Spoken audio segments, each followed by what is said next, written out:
ไม่มีหรอกครับพระคุณเจ้าพ่อผมเป็นกำนันที่เข้มแข็งมากพ่อผมเป็นผู้ใหญ่บ้าน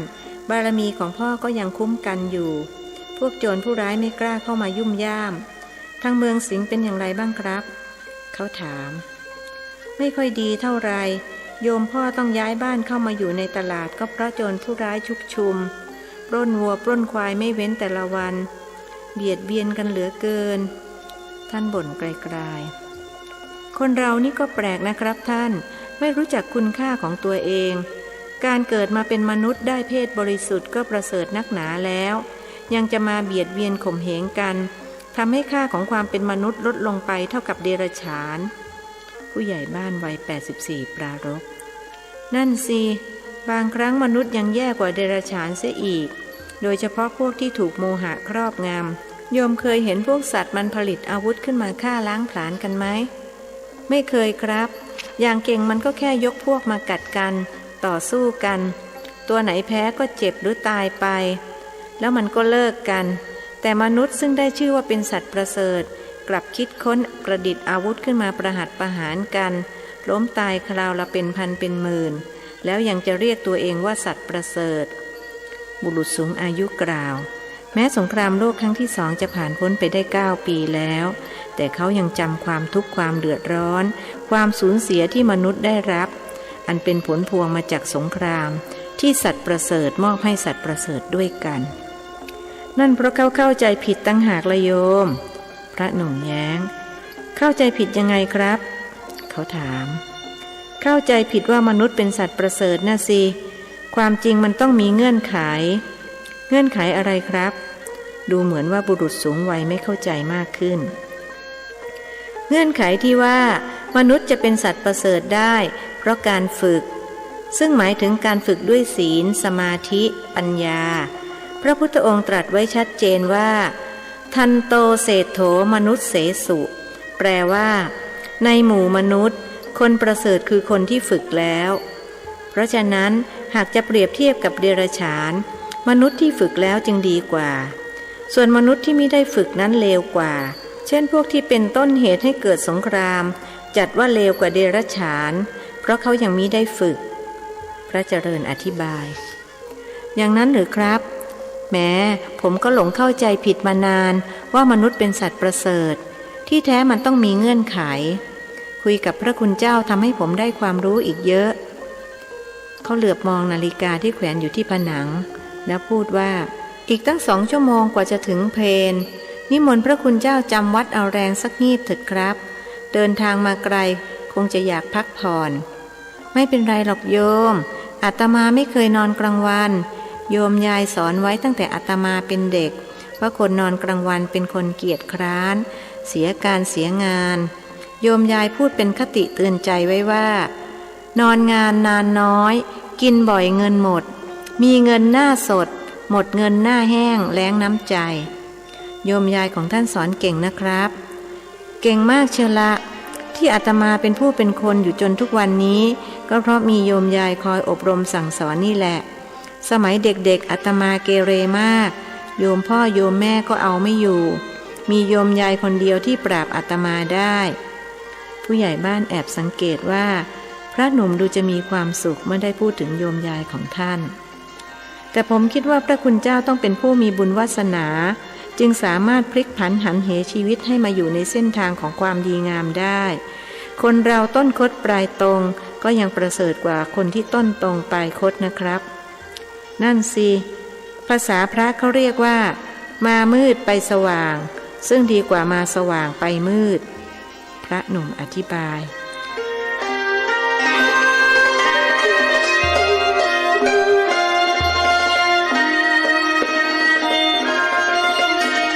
เที่ยงตรงผู้ใหญ่บ้านก็นำภิกษุอาคันตุกะออกเดินทางเพื่อไปยังต้นไทรใหญ่กลางทุ่ง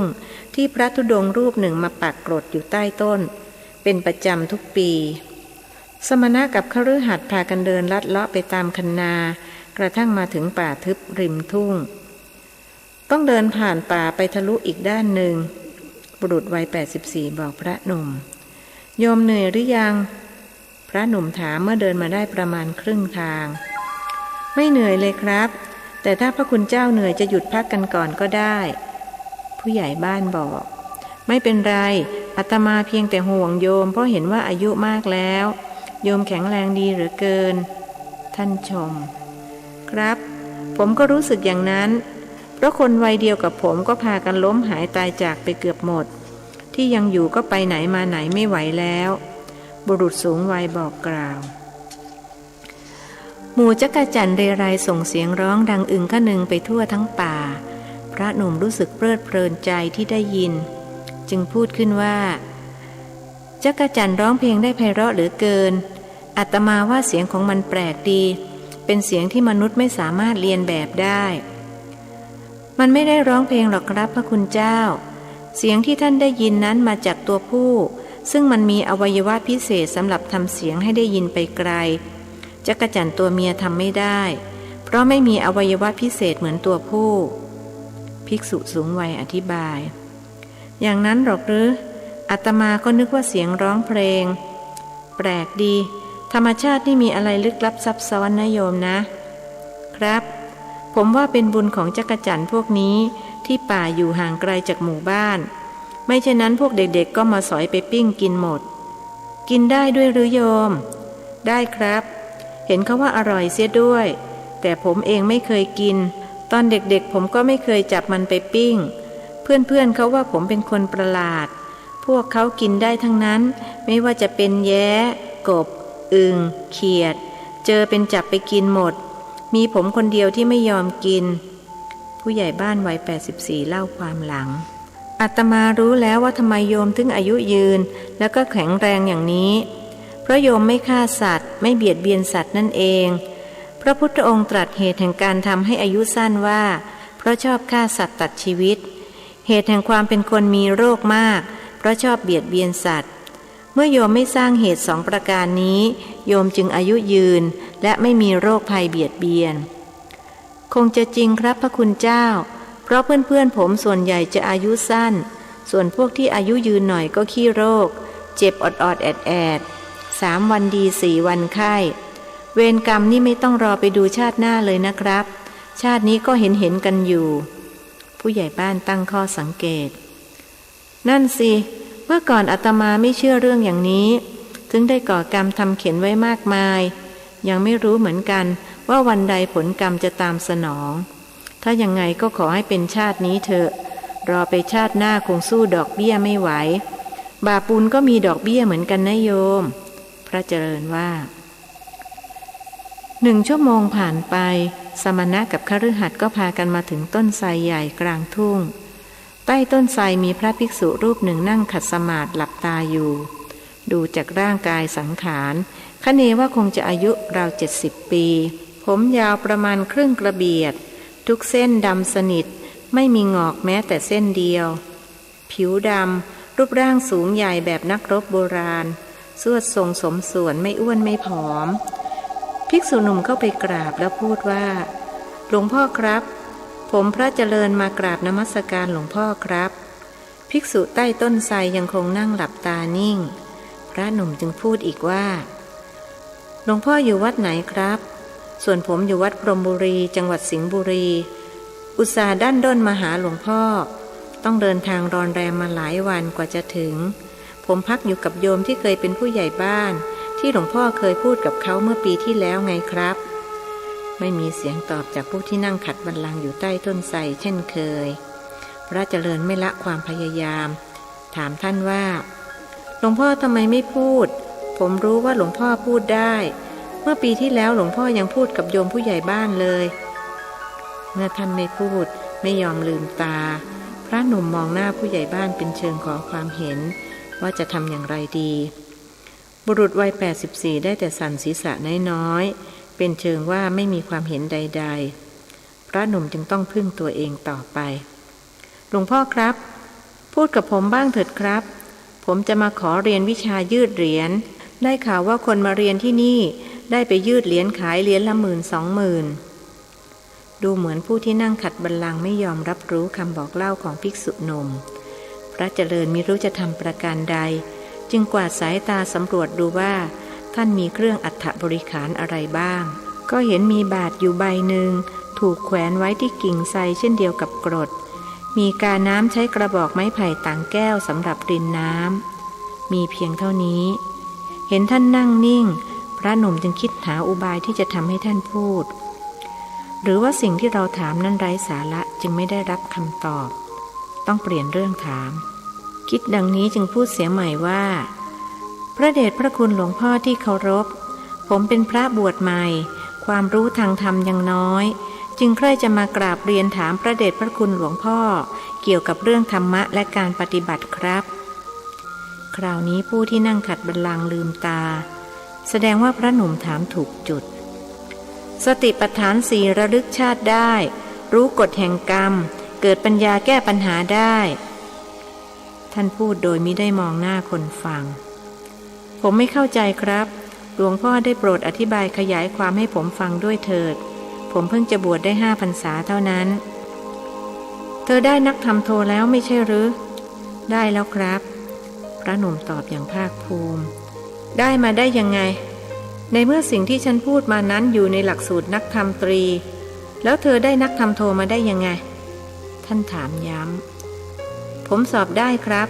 พอได้นักธรรมตรีรุ่งขึ้นอีกปีก็ได้นักธรรมโทแววภาคภูมิยังปรากฏในน้ำเสียงไม่ใช่นั่นภาควิชาการปฏิบัติการน่ะสติปัฏฐานสี่กายเวทนาจิตธรรมกายานุปัสสนาสติปัฏฐานกายนอกกายในกายทิพย์อำนาจแห่งจิตเป็นประการใดมีสติรู้ตรงไหนทำได้หรือเปล่าแล้วอย่างนี้สอบนักธรรมตรีมาได้ยังไงก็ท่องตามหนังสือแล้วก็ไปเขียนตอบนะครับคราวนี้ไม่เหลือความภาคภูมิใจแม้แต่น้อยเพิ่งจะรู้ว่าวิชาการกับปฏิบัติการนั้นต่างกันลิบลับก็เป็นเสียอย่างนี้จึงเอาดีไม่ได้จำไว้คนที่บวชไม่ครบไตรสิกขาเอาดีไม่ได้ในอนาคตจะมีมากพวกที่บวชเป็น10 พรรษาแล้วไม่รู้ว่าศีลสมาธิปัญญาคืออะไรเพราะไม่ได้เรียนภาคปฏิบัติการไม่รู้จักสติปัฏฐานสี่หลวงพ่อครับผมจะไปเรียนสติปัฏฐานสี่ได้ที่ไหนพระหนุ่มถามท่านจะต้องรู้จักสติปัฏฐานสี่ให้จงได้เธอไปหาที่เรียนเอาเองอีก7 วันข้างหน้าเธอจะได้พบอาจารย์ของเธอเก่งไม่มีใครเทียบเทียมได้คำบอกเล่าของหลวงพ่อในป่าทำให้พระหนุ่มครุ่นคิดว่าท่านจะไปหาอาจารย์ที่ไหนหนอจะเป็นไปได้อย่างไรที่ท่านจะหาพบในอีก7 วันข้างหน้า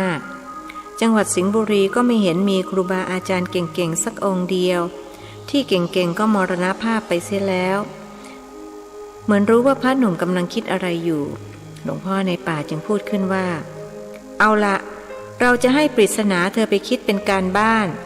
ปริศนาที่เราจะให้เธอนี้เป็นผลงานของสติปัฏฐานสี่นะไปทำให้ได้แล้วเธอจะพบคำตอบ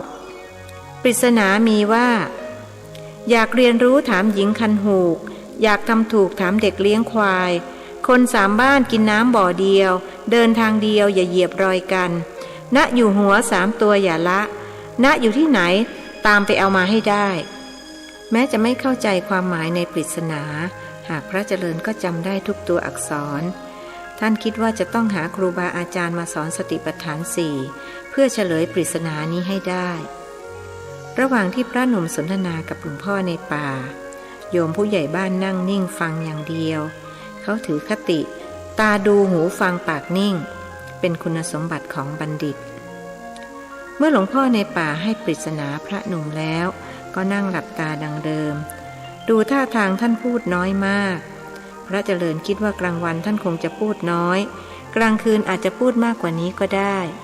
จึงคิดจะค้างเสียที่ในป่ากับท่านบอกผู้ใหญ่บ้านว่าโยมกลับไปก่อนนะ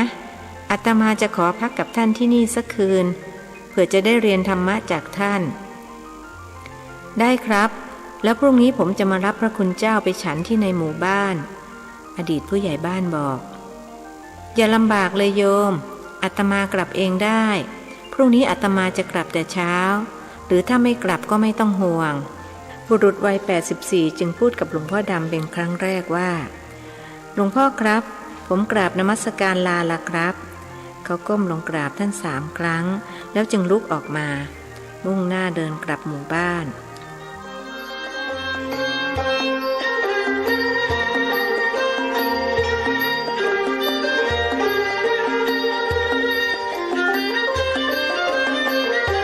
เจริญพูดกับท่านว่าพระเดชพระคุณหลวงพ่อที่เคารพนี่ก็เย็นมากแล้ว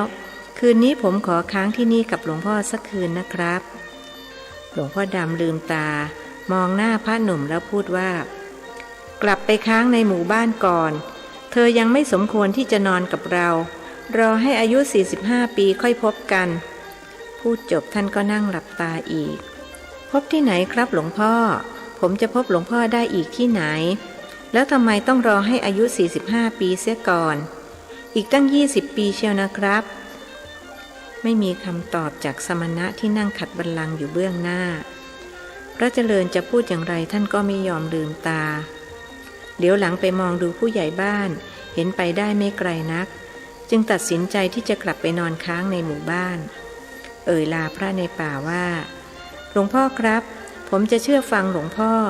จะกลับไปค้างแรมในหมู่บ้านแต่ผมก็ยังไม่ทราบว่าอีก20 ปีจะพบหลวงพ่อได้อย่างไรคราวนี้หลวงพ่อในป่าลืมตาอีกครั้งท่านเจตนาจะให้ผู้ใหญ่บ้านกลับไปก่อนเพื่อจะบอกเคล็ดลับให้พระหนุ่ม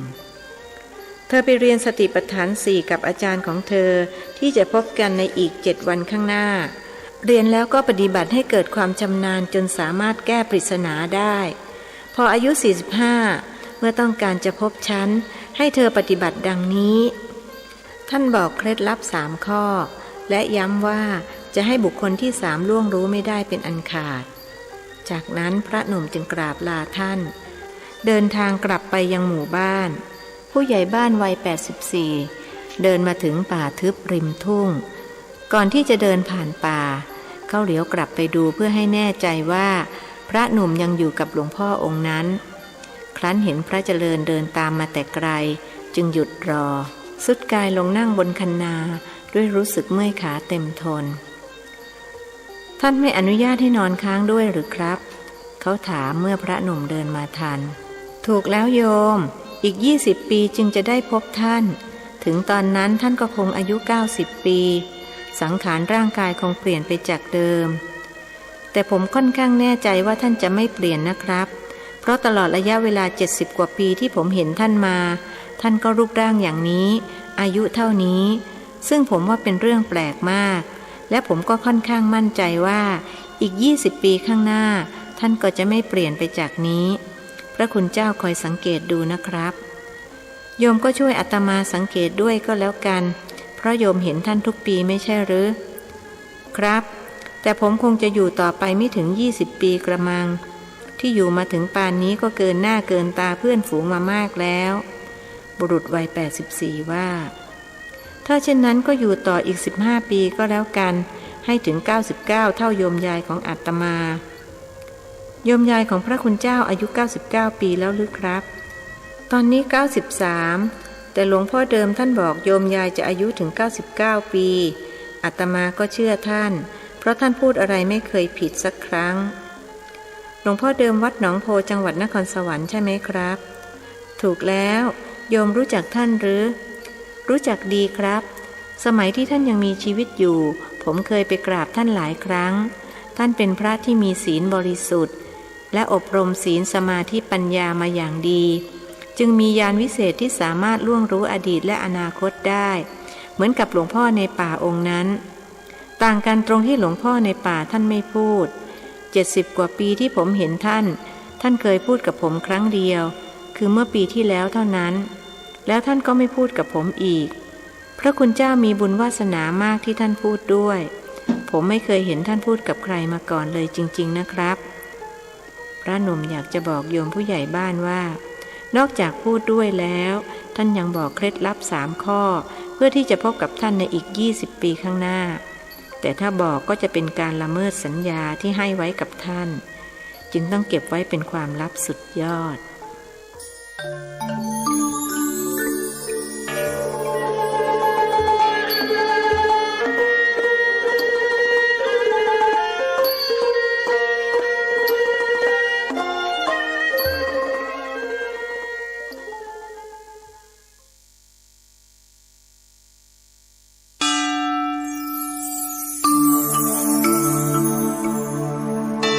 ธรรมนิยายชุดสัตว์โลกย่อมเป็นไปตามกรรมแปล ประพันธ์โดยสุทัสสาอ่อนค้อมเรื่องที่หนึ่งมักกรีผลบทที่80เรียนวิปัสสนากรรมฐาน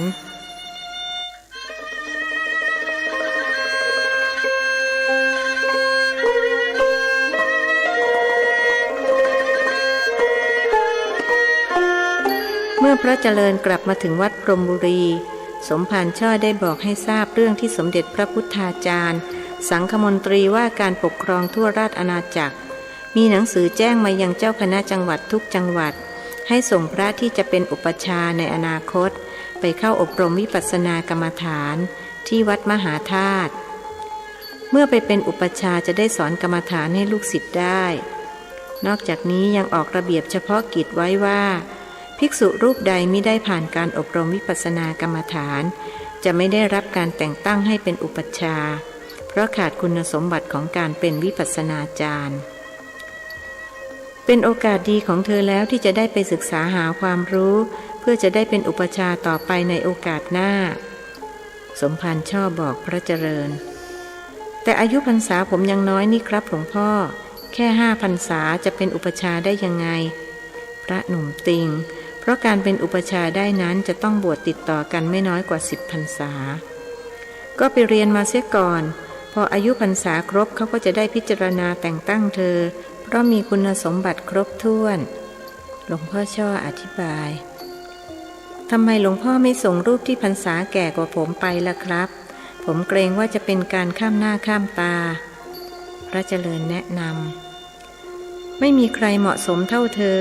พวกนั้นนะหรือมีแต่ประเภทกินแล้วก็นอนแถมตดกันปูดปาดลั่นกุฏิขืนส่งไปก็ขายหน้าเขาเปล่าๆหลวงพ่อช่อบ่นจนคนฟังมองเห็นภาพกระนั้นก็แก้แทนเพื่อนร่วมอารามว่าไม่เป็นอย่างนั้นทั้งหมดหรอกครับหลวงพ่อที่ดีๆก็ยังมีอยู่หลายรูปหลวงพ่อน่าจะให้เขาไปก่อนเอาเธอส่งเธอไปก่อนนั่นแหละดีแล้วรูปอื่นๆค่อยว่ากันทีหลังถือว่าเป็นคำสั่งของสมภารห้ามคัดค้านหลวงพ่อช่อใช้วิธีเผด็จการไปอยู่นานไหมครับแล้วจะเดินทางเมื่อไรพระหนุ่มถามเมื่อเห็นว่าไม่มีทางหลีกเลี่ยงเห็นว่า6 เดือนออกเดินทางมารืนนี้เรือพงประจักษ์ออกจากท่าเวลาตี 5ตรงเธอไปเตรียมตัวได้แล้วคงมีเวลาไปล่ำลาโยมยายของเธอหรอกนะท่านรู้ว่าพระหนุ่มผูกพันกับโยมยายมากพระเจริญนึกถึงคำพูดของหลวงพ่อในป่าที่ว่าท่านจะได้พบกับอาจารย์ในอีก7 วันข้างหน้าหรือจะเป็นโอกาสดีของเราที่จะได้พบอาจารย์สอนสติปัฏฐาน4อย่างที่หลวงพ่อในป่าท่านบอกซ่อนความปิติยินดีไว้แล้วถามหลวงพ่อช่อว่าวัดมหาธาตุอยู่ที่ไหนผมยังไม่รู้เลยอยู่ฝั่งบางกอกหรือฝั่งธนบุรีครับอยู่ฝั่งบางกอกก่อนถึงท่าเตียนเห็นว่าอยู่ใกล้ๆกับท่าพระจันทร์นั่นแหละถ้าอย่างนั้นผมนึกออกแล้วอยู่ติดกับท้องสนามหลวงนั่นเองผมเคยผ่านบ่อยๆแต่ไม่เคยเข้าไปเป็นวัดใหญ่มากครับหลวงพ่อแล้วผมจะไปอยู่กับใครล่ะภิกษุวัยเบญจเพสยังไม่หายกังวลในหนังสือเขาให้ไปที่คณะ5อย่าห่วงเรื่องนั้นเลยฉันคิดว่าคงไม่มีปัญหาหรอกขอให้เธอเตรียมตัวเตรียมใจไว้ให้พร้อมก็แล้วกันหลวงพ่อส่งผมไปคนเดียวหรือครับผมอยากได้เพื่อนสักคนงั้นก็เอาเนนทองดีไปเป็นเพื่อนแล้วกันจะได้เอาไว้ใช้สอย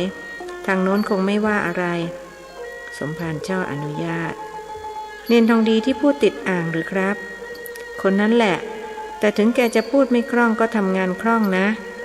หรือจะเปลี่ยนเป็นเนนทรงกรดรายนี้พูดคล่องแต่งานไม่ค่อยคล่องสักเท่าไรจะเอาไหมล่ะผมคิดว่าเอาเนนทองดีไปดีกว่าเนนทรงกรดฉลาดยังกับกรดผมกลัวจะตามแกไม่ทันนั่นสิทั้งฉลาดทั้งกระล่อนฉันว่าจะไปทำให้เธอปวดหัวเสียมากกว่าสมภารช่อเห็นด้วยแล้วจึงสั่งอีกว่า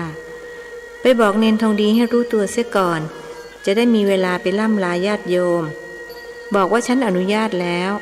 พระหนุ่มจึงกราบสมภาร3 ครั้งแล้วเดินกลับกุฏิที่พักเก็บเครื่องอัฐบริขารเข้าที่ทำความสะอาดกุฏิเสร็จแล้วจึงสงน้ำและครองผ้าอย่างเรียบร้อย ตั้งใจว่าจะไปบอกข่าวแก่สามเณรทองดีซึ่งอยู่กุฏิถัดจากท่านไป2 หลังเมื่อไปถึงสามเณรวัย13ก็ทักขึ้นก่อนหลวงพี่กลับมาตั้งแต่เมื่อไรสักพักใหญ่ๆนี่เองพอไปกราบสมภารท่านก็บอกว่าจะส่งหลวงพี่ไปเข้าอบรมกรรมฐานที่บางกอกได้พักแค่2 คืนมะรืนก็ต้องเดินทางอีกแล้วพระหนุ่มบ่นไกลๆที่บางกอกหรือวัดอะไรครับวัดมหาธาตุหลวงพี่จะมาชวนเนนไปอยู่ด้วยไปอยู่บางกอกด้วยกันนะสามเณรทองดียังไม่เคยไปบางกอกและใฝ่ฝันว่าวันหนึ่งจะได้ไปครั้นได้ยินที่พระเจริญพูดก็ดีใจเป็นล้นพ้นจริงหรือผมไม่ได้ฝันไปนะครับก็จริงนะสิอะไรจะฝันกลางวันแสกๆตกลงไปกับหลวงพี่นะสมภารท่านอนุญาตแล้วเนนทองดีดีใจเหมือนได้แก้วสมแล้วความหวังที่ตั้งไว้ว่าวันหนึ่งตัวฉันนั้นจักไปเยือนบางกอกให้ได้แม้เพียงครั้งรีบบอกพระหนุ่มว่าผมจะไปรับใช้หลวงพี่นะครับขอบใจมากเป็นอันว่าตกลงตามนี้นะมะรืนเรือออกเวลาตี 5ตรงออกจากวัดตี 4ก็ทันถมเถไปจัดการลาญาติโยมเสียให้เรียบร้อยสั่งเสร็จจึงเดินทางไปตลาดปากบางเพื่อไปส่งข่าวโยมยายและโยมพ่อโยมแม่ท่านจะไปอยู่ต่างถิ่นต่างที่ก็ขอให้รักษาเนื้อรักษาตัวให้ดีจะพูดจะทำอะไรก็ขอให้ตรึกตรองให้รอบคอบเสียก่อนแล้วค่อยพูดค่อยทำอย่าลืมว่าท่านเป็นพระต้องสำรวมให้มากกว่าคฤหัสถ์โยมยายเทศนอกธรรมาสน์เช่นทุกครั้งที่ท่านมาล่ำลาแม้จะเทศซ้ำๆซากๆหากพระหนุ่มกลับฟังไม่รู้เบื่อผิดกับตอนเป็นเด็กที่ท่านรู้สึกรำคาญนักเมื่อถูกสอนบัดนี้ท่านระลึกเสมอว่าที่เป็นผู้เป็นคนมาได้ทุกวันนี้ก็เพราะมีโยมยายคอยอบรมสั่งสอนกระนั้นก็อดเย้ามิได้ว่าเทศเรื่องใหม่ๆบ้างสิโยมยายเรื่องนี้ฟังมาหลายรอบแล้วคนอายุ93หยุดคิดนิดนึงแล้วจึงตอบว่าตกลงเรื่องใหม่ก็ใหม่รับรองว่ากันนี้ท่านยังไม่เคยฟังมาก่อนแน่ตั้งใจฟังนะโยมจะสอนวิธีคบคนและปฏิบัติต่อคนประเภทต่างๆคนบ้าอย่าถือคนดื้ออย่าสอนคนจรอย่าคบคนประจบอย่ารักคนทักอย่านิ่งคนจริงอย่านายคนอายอย่าล้อคนมาง้อขอโทษอย่าไปโกรธเคืองเขาจำได้หรือเปล่าไหนลองว่าให้โยมฟังสิพระหลานชายว่าได้ไม่ผิดแม้ตัวเดียวจนโยมยายออกปากชมความจำท่านดีเหลือเกินต่อไปท่านจะกลายเป็นนักเทศน์ที่มีชื่อเสียงหากโยมไม่ตายเสียก่อนคงจะได้เห็นว่าเป็นอย่างที่โยมยายทำนายไว้หรือไม่พระหลานชายจึงเย้าว่าโยมยายก็อย่าเพิ่งตายสิจ๊ะอยู่ต่อไปนานๆให้ลูกหลานได้ชื่นใจโยมก็ตั้งใจว่าจะอยู่ต่อไปจนกว่าจะตายนั่นแหละคนอายุ93ปีพูดหน้าตาเฉยดีแล้วโยมยายขอให้สมความตั้งใจนะอาตมาจะบอกเคล็ดลับให้ว่าทำยังไงถึงจะไม่ตายทำยังไงล่ะท่านคนอายุ93อยากรู้ง่ายนิดเดียวก็กินข้าวเข้าไว้กับหายใจเข้าไว้ทำได้2 อย่างนี้รับรองไม่ตายเวลาอาตมาไปเยี่ยมศพเปิดฝาโลงดูเห็นนอนนิ่งไม่หายใจข้าวปลาก็ไม่ยอมกินอาตมาพูดด้วยก็ไม่ยอมพูดว่ายังไงล่ะโยมยายถามอย่างนึกสนุกอาตมาก็ว่าโธ่เอ้ยโยมไม่น่าเลยบอกแล้วว่าให้หายใจเข้าไว้กับกินข้าวเข้าไว้ก็ไม่เชื่อเลยต้องมานอนในโลงอย่างนี้ท่านพูดเสียงสูงเสียงต่ำจนคนฟังอดขำเสียมิได้นางสาวจำแรงไปก้งจากนอกบ้านมาครั้นเห็นพระน้องชายนั่งอยู่จึงทักทายว่า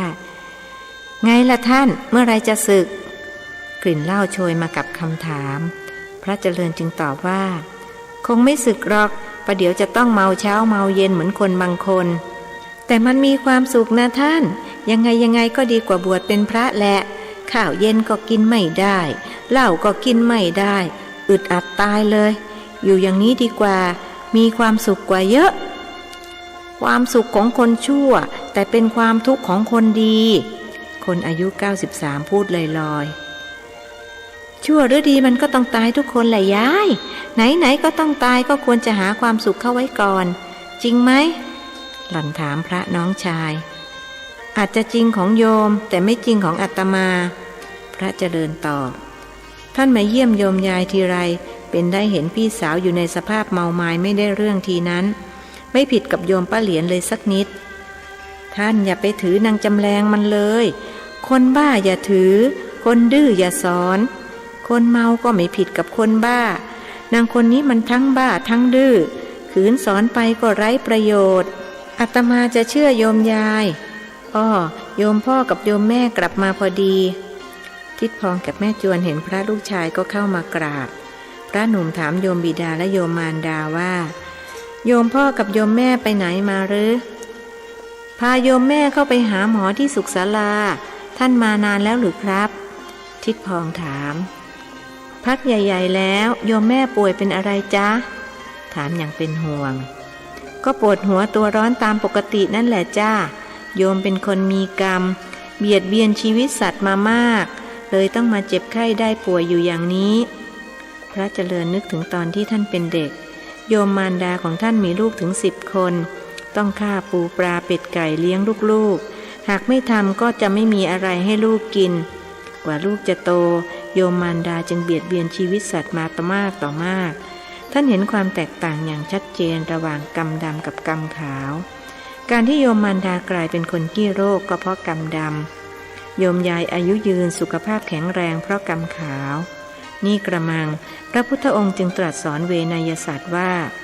กรรมดำมีวิบากดำกรรมขาวมีวิบากขาวอาตมาจะมาลาโยมพ่อกับโยมแม่ไปเข้าอบรมวิปัสสนากรรมฐานที่บางกอกท่านบอกโยมบิดาและโยมมารดาดีครับโยมขออนุโมทนาเมื่อท่านตัดสินใจแน่วแน่ว่าจะถือเพศบรรพชิตตลอดไปก็ต้องศึกษาหาความรู้ในทางธรรมให้ถึงที่สุดคนเราก็เท่านี้แหละครับท่านเกิดแล้วก็ตายตายแล้วก็ต้องเกิดอีกหากกรรมยังไม่สิ้นชีวิตฆราวาสยากที่จะทำให้สิ้นกรรมได้เพราะต้องทำมาหาเลี้ยงชีพบรรพชิตมีโอกาสมากกว่าในอันที่จะประพฤติปฏิบัติเพื่อความสิ้นกรรมโยมว่าท่านเดินมาถูกทางแล้วแต่คนบางคนก็มีกรรมนะครับท่านเกิดมาในครอบครัวที่ดีแต่ทำตัวให้เลวเขาเรียกว่าพวกมาสว่างแต่ไปมืดทิดพองตั้งใจประชดลูกสาวคนเล็กผู้ซึ่งกลายเป็นคนขี้เหล้าเมายาตั้งแต่ยังสาวข้าว่านางคนนี้มันน่าจะไปเกิดเป็นลูกนางเหรียญมากกว่าจะได้สมน้ำสมเนื้อกันหน่อยแม่ยายพูดกับลูกเขยผมก็ว่าอย่างนั้นแหละไม่น่าจะมาเกิดเป็นลูกผมกับแม่จวนเลยเสียชื่อเสียงวงตระกูลหมดทิดพองเห็นด้วยกับแม่ยายสนุกจริงนะสุมหัวกันด่าแค่อยู่คนเดียวประเดี๋ยวแม่ได้เมาอาละวาดไม่รู้ว่าพระว่าโยมหรอกนางสาวจำแรงขู่ก็ลองดูสิข้าจะได้เอาตะพดเพ่นกระบาลเองให้เลือดชั่วมันออกมาเสียบ้างทิดพองไม่ยอมแพ้ลูกสาวเห็นท่าทางเอาจริงของบิดานางสาวจำแรงก็นึกกลัวแม้หล่อนจะโตเป็นสาวอายุเกือบ30ก็ยังถูกบิดาตีด้วยไม้ตะพดอยู่บ่อยๆตอนเจ็บหล่อนก็คิดว่าจะเลิกเหล้าครั้นพอหายเจ็บมันก็เปรี้ยวปากอยากดื่มอีกแล้วก็มีอันต้องพ่ายแพ้ใจตัวเองอยู่ร่ำไปอย่าไปตีเขาเลยโยมพ่อคนอย่างนี้ขืนตีก็ตายเปล่าๆปล่อยเขาไปตามกรรมเถอะพระเจริญห้ามโยมบิดาโยมก็พยายามแล้วนะท่านแต่บางครั้งมันก็เหลืออดจริงๆไม่รู้เวรกรรมอะไรถึงได้มามีลูกพาเราพากออย่างนางคนนี้ทิดพองยังไม่หายโกรธนางสาวจำแรงจึงลุกขึ้นเดินสะบัดออกไปกระนั้นก็กวนโทสะบิดาด้วยการพูดยอกย้อนว่าถามตัวเองดูสิก็ทำให้ข้าเกิดมาทำไมล่ะยังกับข้าอยากเกิดมาเป็นลูกพ่อนักนี่ท่านฟังมันสินางคนนี้สงสัยจะไม่พ้นนรกคนเป็นพ่อพูดโกรธอย่าไปถือสาเข้าเลยโยมทำให้ใจเศร้าหมองเปล่าๆเอาละอาตมาเห็นจะต้องกลับเสียทีจวนเวลาทำวัดเย็นแล้ว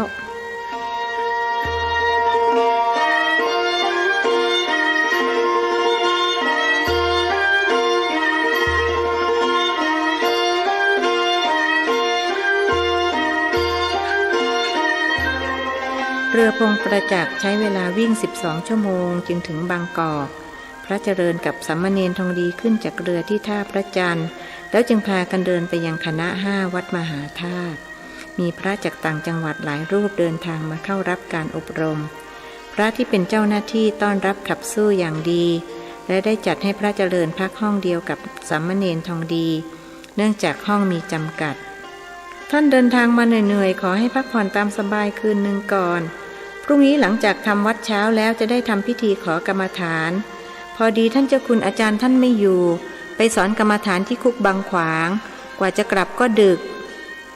อาจารย์แพงซึ่งมีหน้าที่ต้อนรับและเป็นครูช่วยสอนกรรมฐานประจำคณะ5บอกพระภิกษุที่เพิ่งมาถึงวันนี้มากันประมาณ 5-6 รูปเจ้าคุณอาจารย์ท่านชื่ออะไรครับพระเจริญถามรู้สึกสะดุดหูตั้งแต่ได้ยินครั้งแรกเดิมท่านชื่อพระมหาโชดกเพิ่งได้รับโปรดเกล้าโปรดกระหม่อมพระราชทานสมณศักดิ์เป็นพระอุดมวิชาญาณเมื่อเร็วๆนี้ท่านเป็นเจ้าคณะ5และเป็นวิปัสสนาจารย์ที่ชำนาญทั้งด้านปริยัติปฏิบัติและปฏิเวทในประเทศไทยไม่มีใครเทียบเทียมท่านได้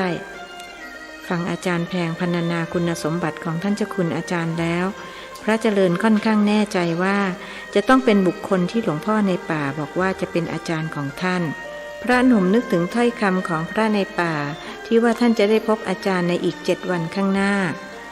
จากวันนั้นถึงวันพรุ่งนี้ก็จะครบ7 วันพอดี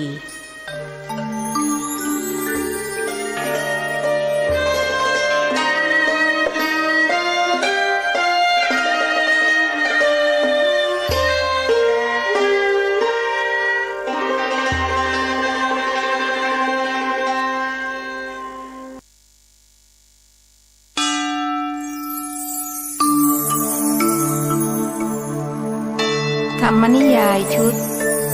สัตว์โลกย่อมเป็นไปตามกรรมประพันธ์โดยสุทัสสาอ่อนค้อมเรื่องที่1มักกรีผลบทที่81พระอุดมวิชาญาณ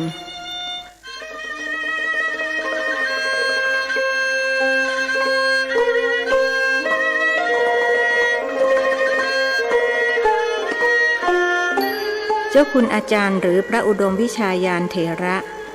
อายุราว40รูปร่างสันทัดผิวคล้ำแต่ไม่ถึงกับดำเหมือนหลวงพ่อในป่าท่าทางท่านทรงภูมิธรรมเต็มเปี่ยมองค์นี้แหละที่หลวงพ่อในป่าบอกเราว่าเก่งไม่มีใครเทียบเทียมได้พระเจริญนึกในใจและดูเหมือนว่าเจ้าคุณอาจารย์จะอ่านใจพระหนุ่มออกจึงพูดว่าทุกคนเป็นคนเก่งได้ทั้งนั้นถ้าไม่ละความเพียรท่านมองหน้าพระเจริญแล้วพูดอีกว่าในวันข้างหน้าคุณจะเป็นวิปัสสนาจารย์ที่มีชื่อเสียงไปทั่วโลกพวกฝรั่งมังค่าจะต้องมาขอฝากตัวเป็นลูกศิษย์คุณแต่ผมพูดภาษาฝรั่งไม่เก่งนะครับท่านเจ้าคุณอาจารย์พระหนุ่มออกตัวไม่เป็นไรถึงจะพูดไม่ได้แต่รับรองว่าคุณสอนพวกเขาได้แล้วพวกเขาก็จะศรัทธาเลื่อมใสคุณมาก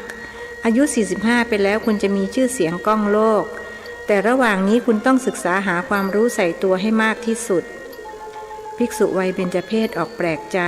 ที่เจ้าคุณอาจารย์พูดเหมือนกับพระในป่าหรือว่าท่านจะเป็นผู้ประสบความสำเร็จในทางธรรมเมื่ออายุ45ไปแล้วเสร็จพิธีขอกรรมฐานเจ้าคุณอาจารย์ก็เริ่มอธิบายเรื่องการเจริญสติปัฏฐาน4เริ่มตั้งแต่กายานุปัสสนาสติปัฏฐานมีใครเคยปฏิบัติเช่นนี้มาก่อนไหมท่านถามเมื่อไม่มีผู้ใดตอบพระเจริญจึงเรียนท่านว่าผมเคยปฏิบัติแนวพุทโธมาก่อนครับพุทหายใจเข้าโธหายใจออกและเดินจงกรมโดยก้าวเท้าขวากำหนดพุทก้าวเท้าซ้ายกำหนดโธผมทำถูกหรือเปล่าครับเจ้าคุณอาจารย์ไม่ตอบว่าถูกหรือผิดหากท่านพูดว่าในมหาสติปัฏฐานสูตรซึ่งอยู่ในทีฆนิกายมหาวรรคพระไตรปิฎกเล่มที่10ข้อ273ถึง300มีบอกไว้ชัดเจนยืนเดินนั่งนอนคู่แขนเหยียดขามีสติสัมปชัญญะทุกขณะจิตแต่เรามาทำพุทโธกันเองคุณทราบไหมพุทโธธัมโมสังโฆคืออะไรท่านถาม และยังมิทันที่ผู้ใดจะตอบ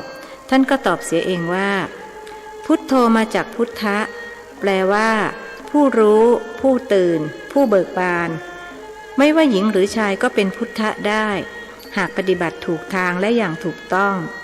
แต่การที่คุณเดินจงกรมกำหนดพุทโธไว้ที่เท้านั้นคุณคิดว่าถูกต้องไหมทำไมเอาตำราของพระพุทธเจ้าไปไว้ที่เท้าล่ะบาปมากนะขอให้เลิกทำเสียตั้งแต่บัดนี้ดูตัวอย่างพระสารีบุตรสิ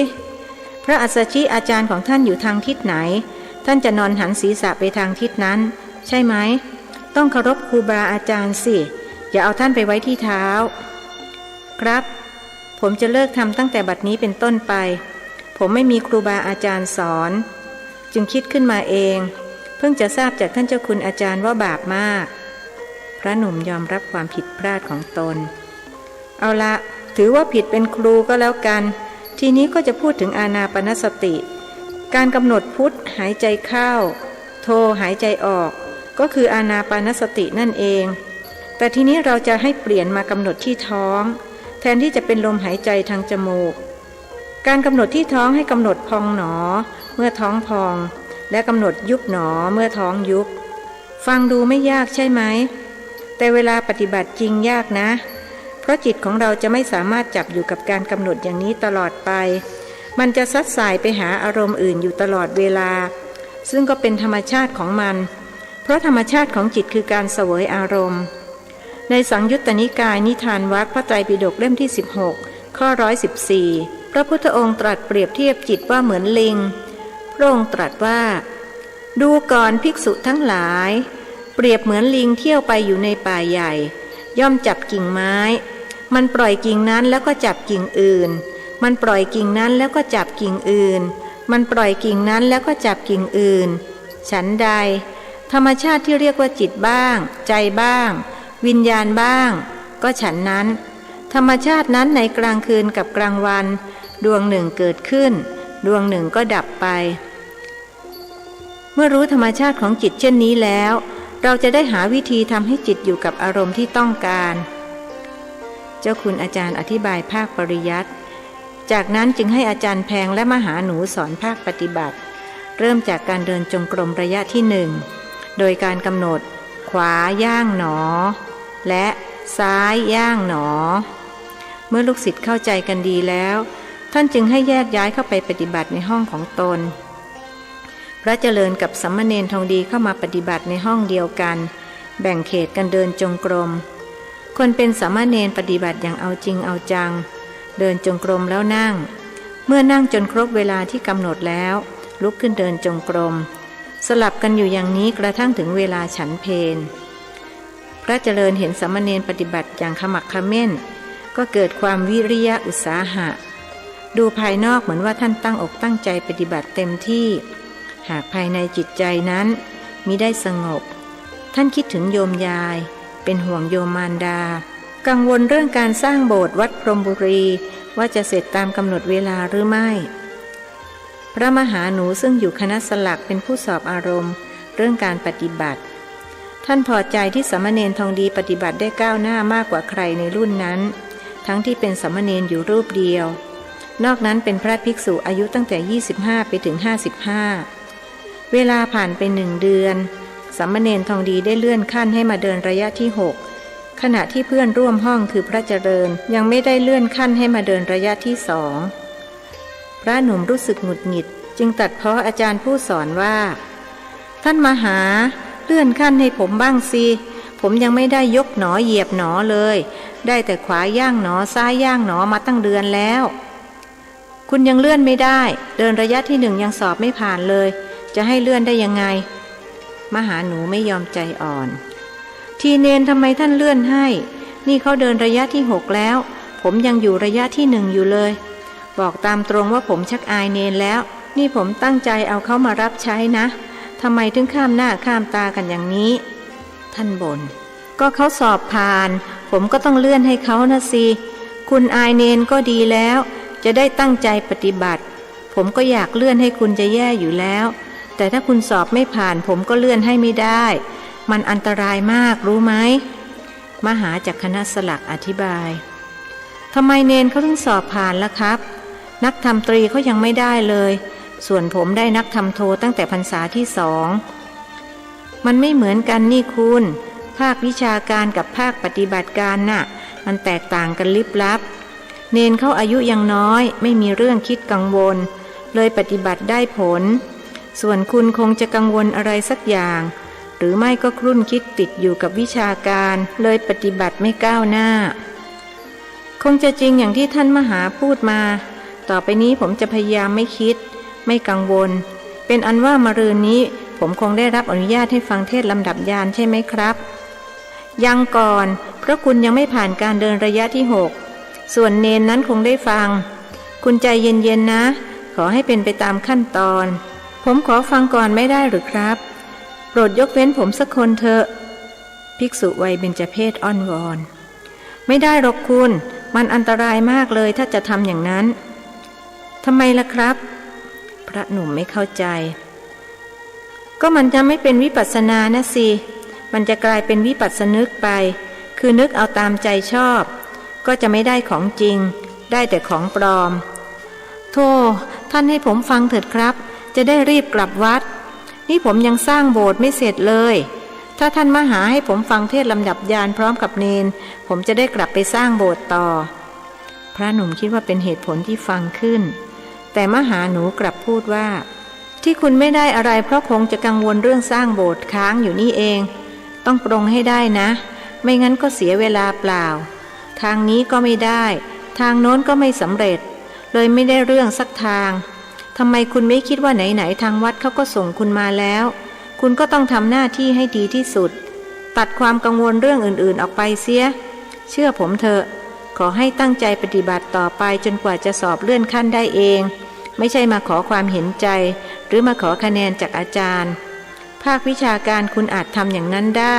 แต่ภาคปฏิบัติถือว่าอันตรายที่สุดหากคุณจะทำอย่างนั้น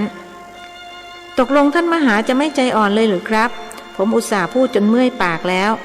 พระหนุ่มต่อว่าผมใจอ่อนไม่ได้หรอกคุณนี่ผมหวังดีแต่คุณจริงๆนะถ้าผมทำอย่างที่คุณขอร้องจะทำให้เสียหายมากแล้วคุณจะรู้เองว่าอะไรเป็นอะไรหลังจากที่คุณปฏิบัติถึงขั้นแล้ววันรุ่งขึ้นเมื่อถึงเวลาสอบอารมณ์อาจารย์แพงได้พูดกับพระเจริญว่านี่คุณสู้เนนไม่ได้แล้วนะเนนเขาเดินระยะที่6แล้วส่วนคุณยังไม่ได้เลื่อนขึ้นระยะที่2เลยท่านไม่รู้ว่าคำพูดนั้นจะไปแทงใจดำพระหนุ่มเข้าอย่างจังมหาหนูเห็นพระเจริญหน้าเสียจึงออกรับว่าคุณเจริญเขากังวลเรื่องการสร้างโบสถ์ผมสอบถามดูแล้วจึงรู้สาเหตุว่าทำไมเขาปฏิบัติไม่ก้าวหน้าอย่างที่ควรจะเป็นเห็นจะจริงเนนเขายังเล็กไม่มีอะไรต้องกังวลก็เลยปฏิบัติได้เร็วเมื่อกี้ผมสอบอารมณ์เขาตอบได้ฉะฉานดีเหลือเกินเด็กมักปฏิบัติได้ดีกว่าผู้ใหญ่คุณเจริญอย่าไปกังวลเลยนะท่านปลอบเมื่อเห็นใบหน้าเศร้าส้อยของพระหนุ่มเนนเขาจวนสำเร็จแล้วหรือยังครับท่านมหาพระหนุ่มถามมหาหนูท่านกังวลว่าหากเนนสำเร็จก็จะกลับวัดไปก่อนท่านก็จะไม่มีเพื่อนคงเร็วๆนี้แหละเรียกว่าเก่งที่สุดในรุ่นเลยพวกที่มาอยู่ก่อนก็ยังไม่มีใครเก่งเท่านี้มหาหนูชมเขานั่งตะพึดเลยครับอดทนดีเหลือเกินเดี๋ยวก็นั่งเดี๋ยวก็ลุกขึ้นเดินจงกรมแต่ตอนหลังๆนี่จะหนักไปในทางนั่งดั้งในทีหนึ่งหลายๆชั่วโมงพระเจริญรายงานความก้าวหน้าของเพื่อนร่วมห้องคุณก็เอาอย่างเขาบ้างสิจะได้สอบอารมณ์ผ่านได้เลื่อนขั้นกับเขาเสียทีอาจารย์แพงบอกครับผมจะพยายามพระหนุ่มรับคำทั้งที่รู้สึกว่าเสียหน้าท่านคิดว่ากลับห้องจะต้องแอบถามสามเณรทองดีว่าตอบอย่างไรจึงจะสอบผ่านเมื่อไม่ได้ทางตรงก็ขอเอาทางอ้อมก็แล้วกันพระเจริญเดินกลับห้องในเวลาไล่เลี่ยกับสามเณรทองดีท่านกลัวว่าสามเณรจะนั่งภาวนาเสียก่อนจึงรีบถามขึ้นว่านี่เนนบอกมั่งสิไปตอบยังไงถึงได้เลื่อนขั้นสามเณรทองดีตอบว่าพูดไม่ได้อาจารย์เขาไม่ให้พูดพระหนุ่มชักโกรธจึงรุกว่าพูดได้สิมีปากพูดนี่บอกหน่อยได้ไหมนี่เราอายเนนแล้วนะ มาตั้งเดือนยังไม่ได้เลื่อนขั้นถ้าเนนบอกเราจะได้เลื่อนขั้นอย่างเนนบ้างท่านแทนตัวเองว่าเราแทนที่จะเป็นหลวงพี่เช่นแต่ก่อนบอกไม่ได้อาจารย์เขาไม่ให้พูดสามเณรยังยืนยันเหมือนเดิมพระเจริญอยากจะโกรธแต่เมื่อคิดว่าสามเณรเป็นคนเชื่อฟังอาจารย์ก็โกรธไม่ลงอีกประการหนึ่งสามเณรน้อยก็ไม่ได้แสดงอาการดูถูกดูแคลนท่านว่าปฏิบัติสู้เขาไม่ได้ยังคงทำตนเสมอต้นเสมอปลายเหมือนเมื่อตอนมาใหม่ๆแต่ที่จะผิดแผกไปจากเดิมก็คือมาระยะหลังนี้เขาพูดน้อยลงจนบางวันแทบจะไม่พูดครั้นพูดก็ปรากฏว่าหายติดอ่างแล้วเป็นไปได้ไหมว่านี่เป็นอานิสงส์ของการปฏิบัติธรรมอย่างเคร่งครัดเป็นอันว่าพระเจริญไม่ผ่านการคัดเลือกให้ฟังเทศน์ลำดับญาณซึ่งพระภิกษุชาวพม่าชื่อท่านอาสภะเถระเป็นผู้เทศน์มีทูตจากสถานทูตพม่ามาแปลเป็นภาษาไทยใช้เวลาเทศน์6 ชั่วโมงเต็มๆคือตั้งแต่บ่าย2 โมงจนถึง2 ทุ่มผู้ที่มาเข้าปฏิบัติวันเดียวกับพระเจริญมีสามเณรทองดีรูปเดียวเท่านั้นที่ผ่านการคัดเลือกให้ฟังเทศน์ลำดับญาณได้นอกนั้นเป็นพระภิกษุที่มาปฏิบัติอยู่ก่อนเพราะการคัดเลือกเป็นไปอย่างเข้มงวดมากใครไม่ผ่านตามเกณฑ์ที่กำหนดไว้จะไม่ได้รับอนุญาตให้ฟังเมื่อถึงเวลาเทศน์ผู้ที่มีสิทธิ์เข้าฟังจะไปนั่งรอในโบสถ์ปิดประตูทุกทิศเพื่อกันไม่ให้คนอื่นฟังพระเจริญอยากฟังมากในเมื่อไม่ได้รับอนุญาตท่านจึงไปแอบฟังที่หน้าต่างซึ่งเปิดอยู่ครั้นฟังไม่ค่อยถนัดจึงชะเง้อเข้าไปในโบสถ์อาจารย์แพงผ่านมาเห็นเข้าจึงรีบมาดึงตัวออกไปอย่าทำอย่างนั้นอันตรายมากรู้ไหมท่านกำชับก็ผมอยากฟังนี่ครับพระหนุ่มแก้ตัวอยากฟังก็ต้องเร่งปฏิบัติให้มากสอบผ่านเกณฑ์เมื่อไรคุณได้ฟังแน่มาแอบฟังอย่างนี้ทำให้เสียหายมากรู้ไหมถ้าท่านเจ้าคุณอาจารย์รู้เข้าคุณถูกตำหนิแย่เลยทีหลังอย่าได้ทำอย่างนี้อีกนะท่านกำชับพระหนุ่มไม่ยอมรับปากท่านคิดว่ามีโอกาสเมื่อใดจะต้องแอบฟังให้ได้ไปคุณกลับห้องไปปฏิบัติได้แล้วพระหนุ่มจึงเดินกลับห้องอย่างเหงาหงอยเมื่อเข้ามาในห้องไม่มีสามเณรนั่งภาวนาเหมือนเช่นเคยยิ่งรู้สึกอ้างว้างวังเวงท่านไม่มีแก่ใจที่จะปฏิบัติจึงจัดการสงน้ำแล้วจำวัดท่านหลับตั้งแต่บ่าย2 โมงครึ่งมารู้สึกตัวอีกครั้งเมื่อได้ยินเสียงเปิดประตูห้องเนนกี่โมงแล้วท่านถามเหมือนคนละเมอ2 ทุ่มเศษแล้วผมเพิ่งกลับจากการฟังเทศน์ลำดับญาณท่านเทศน์6 ชั่วโมงเต็มสามเณรที่เคยพูดติดอ่างพูดไม่ติดขัดเลยสักนิดท่านเทศน์ว่ายังไงบ้างหลวงพี่อย่ารู้เลยไว้หลวงพี่ฟังเองดีกว่าประเดี๋ยวผมจะนั่งไปถึงจนรุ่งเช้าเลยถ้าเกิดผมนั่งนานผิดปกติหลวงพี่ไม่ต้องตกใจนะครับตกลงเราจะไม่รบกวนเนนขออนุโมทนาด้วยนะสามเณรทองดีเริ่มนั่งภาวนาตั้งแต่2 ทุ่มครึ่งจนรุ่งเช้าก็ยังคงนั่งอยู่อย่างนั้นพระเจริญได้แต่นั่งรอเวลาเมื่อไรสามเณรจะออกกระทั่งบ่าย2 โมงพระหนุ่มจึงออกไปสอบอารมณ์กับพระอาจารย์แพงทำไมวันนี้เนนไม่มาสอบอารมณ์อาจารย์แพงถามพระหนุ่มท่านยังนั่งภาวนาอยู่เลยครับนั่งตั้งแต่2 ทุ่มครึ่งเมื่อคืนนี้ป่านนี้ยังไม่ออกมหาหนูได้ยินจึงพูดขึ้นว่าจริงหรือสงสัยจะเข้าพระสมาบัติพระสมาบัติเป็นอย่างไรครับพระเจริญถามบอกไม่ได้ต้องให้ปฏิบัติได้เองถึงจะเข้าใจอะไรๆก็บอกไม่ได้ผมชักเบื่อแล้วนะถามเนนก็พูดว่าไม่ได้อาจารย์เข้าไม่ให้พูดไม่รู้อะไรกันนักหนาพระหนุ่มบ่นอุบใจเย็นๆคุณเจริญคุณยังมีเวลาอยู่ที่นี่อีกตั้ง5 เดือนช้าๆได้พระ2 เล่มงามอาจารย์แพงผู้ปลอบใจพระหนุ่ม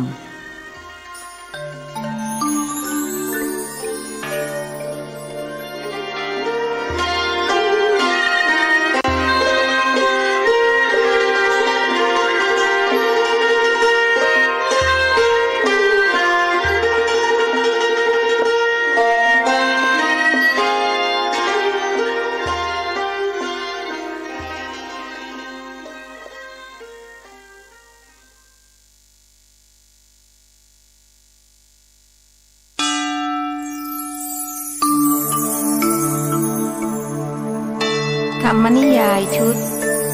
สัตว์โลกย่อมเป็นไปตามกรรมประพันธ์โดยสุทัสสาอ่อนค้อมเรื่องที่หนึ่งมักกรีผลบทที่82สามเณรทองดี20:30ของอีกวันสามเณรทองดีจึงออกจากพระสมาบัติซึ่งท่านได้อธิษฐานจิตไว้ตอนก่อนจะเข้าว่าจะอยู่ในสมาบัติเป็นเวลา24ชั่วโมงเจ้าคุณอาจารย์ได้สั่งให้ลูกศิษย์ของท่านนำน้ำปานะมาถวายด้วยรู้ว่าสามเณรจะต้องทั้งกระหายและหิวเนื่องจากไม่ได้ดื่มไม่ได้ฉันมา1 วันเต็มๆมหาหนูอาจารย์แพงตลอดจนศิษย์ร่วมสำนักครั้นทราบข่าวต่างพากันชื่นชมยินดีกันทั่วด้วยยังไม่เคยปรากฏว่ามีสามเณรรูปใดทำได้เช่นนี้มาก่อนบุคคลที่ยินดีปรีดากว่าใครเพื่อนเห็นจะได้แก่พระเจริญเพราะนอกจากสามเณรทองดีจะอยู่อารามเดียวกับท่านแล้วยังติดสอยห้อยตามมาในฐานะลูกศิษย์คอยรับใช้เมื่อลูกศิษย์ได้ดีมีความก้าวหน้าในการปฏิบัติอาจารย์ย่อมยินดีด้วยเป็นธรรมดาหากในความยินดีปรีดานั้นก็มีความกังวลลึกๆแฝงอยู่จึงพูดกับสามเณรว่าเนนอย่าเพิ่งกลับวัดนะอยู่เป็นเพื่อนกันก่อนพระหนุ่มกังวลว่าจะไม่มีเพื่อนผมก็อยากอยู่คอยรับใช้หลวงพี่แต่สงสัยว่าจะอยู่ไม่ได้สามเณรทองดีตอบทำไมจะไม่ได้ก็เขาส่งเรามาอบรมตั้ง6 เดือนเราก็มีสิทธิ์อยู่ต่อจนครบกำหนดท่านหาทางออกให้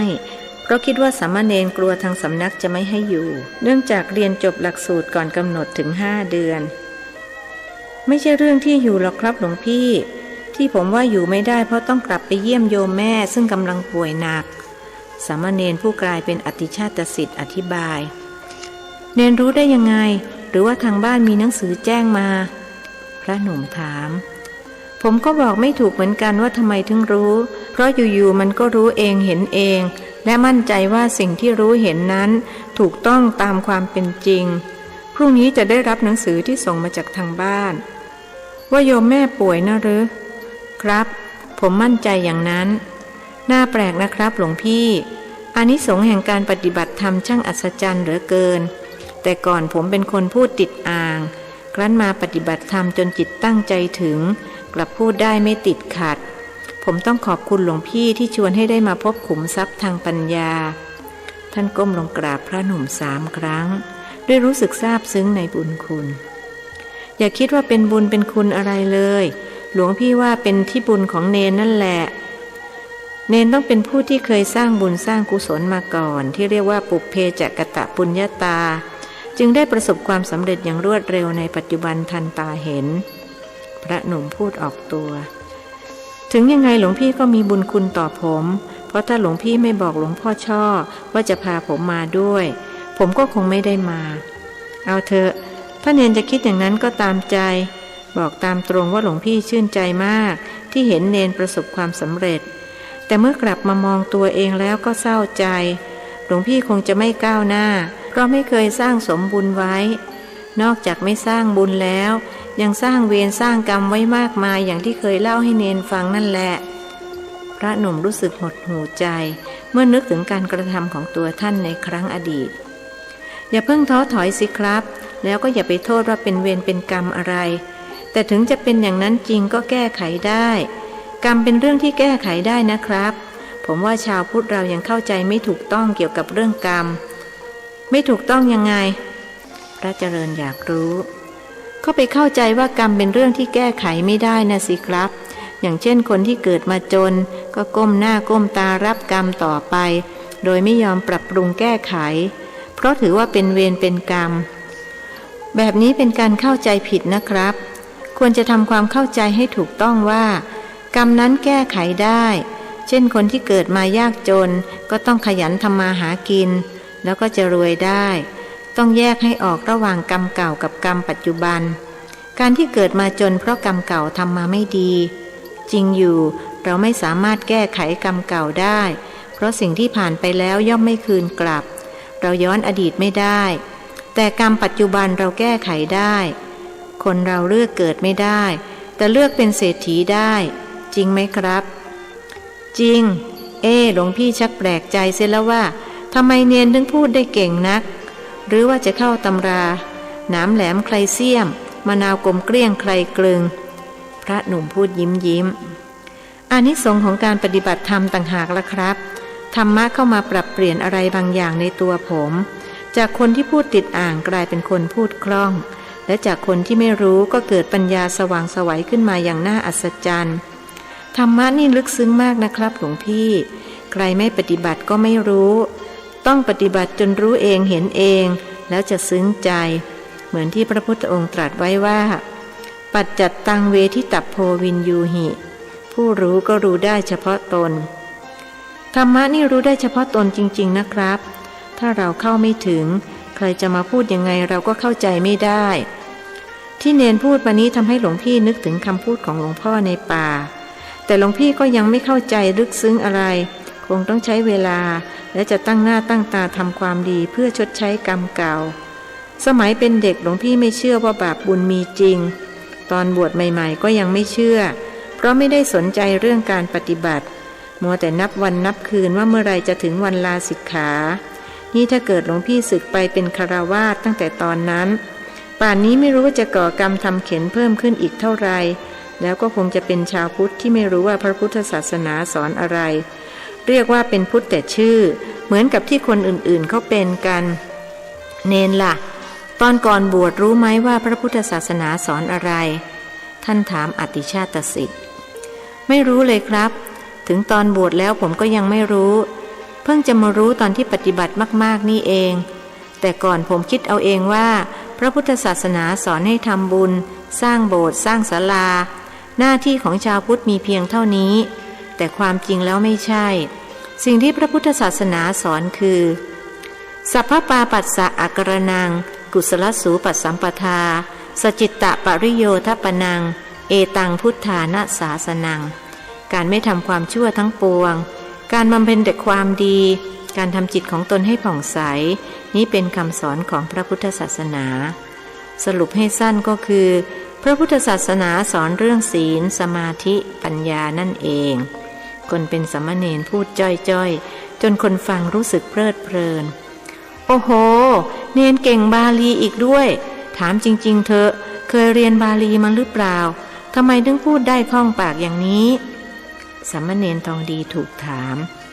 ไม่เคยเรียนหรอกครับหลวงพี่ก็รู้ว่าหลวงพ่อช่อท่านมีงานแยะไม่มีเวลาสอนพระสอนเนนหรอกก็บวชเฝ้าวัดกันไปวันๆทั้งพระทั้งเนน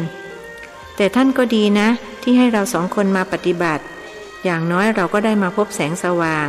ถึงหลวงพี่จะไม่ได้มากเท่าเนนแต่ก็สว่างพอที่จะทำให้ไม่หลงทางคนเรามีนิสัยปัจจัยมาไม่เหมือนกันจะให้สำเร็จพร้อมกันได้ยังไงจริงไหมแต่ความเพียรพยายามก็เป็นปัจจัยสำคัญที่จะนำไปสู่ความสำเร็จนะครับผมหมายถึงว่าคนที่เขาไม่มีบุญเก่ามาก่อนเพราะในอดีตไม่เคยสร้างสมไว้แต่มาในปัจจุบันเขาปรารภความเพียรอย่างสม่ำเสมอก็ประสบความสำเร็จได้คนเป็นศิษย์แย้งอย่างนิ่มนวลเอาละหลวงพี่ยอมรับว่าที่ผ่านมาหลวงพี่ย่อหย่อนในการทำความเพียรต่อไปนี้หลวงพี่จะตั้งต้นใหม่จะปรารภความเพียรอย่างสม่ำเสมอดังที่เนนว่ามาหลวงพี่ให้สัญญาว่าจะไม่ให้เสียชื่อวัดพรหมบุรีของเราดีครับผมขอเอาใจช่วยถึงจะกลับไปอยู่ทางโน้นแล้วก็จะส่งกำลังใจมาให้ขอให้หลวงพี่ระลึกไว้เสมอว่าวิริเยนะทุกขมัจเจติบุคคลล่วงทุกข์ได้ด้วยความเพียรดูเหมือนคนเป็นศิษย์กลับสอนคนเป็นอาจารย์จนพระเจริญออกสงสัยว่าใครเป็นศิษย์ใครเป็นอาจารย์กันแน่ขณะที่สามเณรทองดีกับพระเจริญกำลังสนทนากันอยู่นั้นลูกศิษย์เจ้าคุณอาจารย์ก็เข้ามาในห้องเขากราบพระและสามเณร3 ครั้งแล้วจึงเรียนว่าหลวงพ่อท่านให้มานิมนต์หลวงพี่เนนไปสอบอารมณ์ที่ห้องท่านครับเขาหมายถึงพระอุดมวิชาญาณวิปัสสนาจารย์แห่งวัดมหาธาตุขอหลวงพี่ไปฟังด้วยคนนะพระหนุ่มรีบบอกสามเณรจึงพูดอย่างเกรงใจว่า ให้ผมขออนุญาตท่านเจ้าคุณอาจารย์ก่อนดีไหมครับไม่ต้องขอหรอกครับหลวงพ่อท่านสั่งผมมาว่าให้หลวงพี่เนนไปรูปเดียวส่วนหลวงพี่ให้ปฏิบัติอยู่ในห้องจนกว่าหลวงพี่เนนจะกลับเข้ามาลูกศิษย์เจ้าคุณอาจารย์บอกกล่าวตามที่ได้รับมอบหมายมาเมื่อสามเณรทองดีเข้าไปในห้องพระอุดมวิชาญาณนั่งรออยู่แล้วที่อาสนะของท่านทันทีที่เห็นหน้าลูกศิษย์เจ้าคุณอาจารย์ก็รู้ว่าเขาได้เข้าถึงกระแสพระนิพพานเป็นพระอริยบุคคลลำดับต้นที่เรียกว่าพระโสดาบันท่านจึงเริ่มทำการสอบอารมณ์เพื่อทราบว่าสามเณรผู้นี้จะผ่านญาณ16ได้อย่างอ่อนปานกลางหรือแก่กล้าถ้าได้อย่างอ่อนเป็นพระโสดาบันประเภทสัตตักขัดตุงปรมะจะท่องเที่ยวไปในสุคติภพอย่างมาก7 ครั้งจึงจะเข้าถึงพระนิพพานถ้าได้อย่างปานกลางเป็นพระโสดาบันประเภทโกลังโกละจะแล่นท่องเที่ยวไปในภพ2 หรือ 3 ครั้งจึงจะเข้าถึงพระนิพพานแต่ถ้าได้อย่างแก่กล้าเป็นพระโสดาบันประเภทเอกพีชีจะเกิดอีกครั้งเดียวเท่านั้นก็จะเข้าถึงพระนิพพานกล่าวโดยย่อคือผู้ที่เข้าถึงกระแสพระนิพพานเป็นพระโสดาบันแล้วจะเกิดอีกอย่างน้อย1 ครั้งอย่างมาก7 ครั้งก็จะบรรลุนิพพานคือเป็นพระอรหันต์สามเณรทองดีทำความเคารพพระอาจารย์ด้วยการกราบเบญจางคประดิษฐ์3 ครั้งจากนั้นจึงนั่งประนมมือรอฟังคำถามพระอุดมวิชาญาณสอบอารมณ์โดยเริ่มจากญาณที่1ชื่อนามรูปปริเฉทญาณอันเป็นญาณที่ผู้ปฏิบัติเกิดปัญญารู้ว่าอะไรเป็นรูปอะไรเป็นนามที่เรียกว่ารูปนามนั้นแท้จริงเป็นอย่างไรผู้ปฏิบัติรู้แยกรูปแยกนามออกจากกันอย่างชัดเจนไม่ปะปนกันเจ้าคุณอาจารย์เริ่มด้วยคำถามขวาย่างกับซ้ายย่างเป็นอันเดียวกันหรือคนละอันกันเป็นคนละอันกันครับสามเณรทองดีตอบฉับพลันด้วยว่าเคยผ่านการสอบอารมณ์มาจากมหาหนูและอาจารย์แพงมาบ้างแล้วซ้ายย่างอันก่อนกับซ้ายย่างอันหลังเป็นอันเดียวกันหรือคนละอันกันเป็นคนละอันกันครับพองกับยุบเป็นคนละอันหรือเป็นอันเดียวกันเป็นคนละอันกันครับพองแรกกับพองหลังยุบแรกกับยุบหลังเป็นคนละอันกันหรืออันเดียวกันเป็นคนละอันกันครับสามเณรตอบอย่างคล่องแคล่วเจ้าคุณอาจารย์รู้สึกพอใจที่ลูกศิษย์รู้แยกรูปได้อย่างถูกต้องจึงทดสอบรู้แยกนามด้วยการถามว่ารู้ขวาย่างกับรู้ซ้ายย่างเป็นอันเดียวกันใช่ไหมเป็นคนละอันกันครับรู้พองกับรู้ยุบเป็นคนละอันกันใช่ไหมใช่ครับรู้พองแรกกับรู้พองหลังเป็นอันเดียวกันใช่ไหมเป็นคนละอันกันครับเป็นอันว่าสามเณรทองดีผ่านการทดสอบรู้แยกนามลำดับต่อไปคือการทดสอบรู้แยกรูปแยกนาม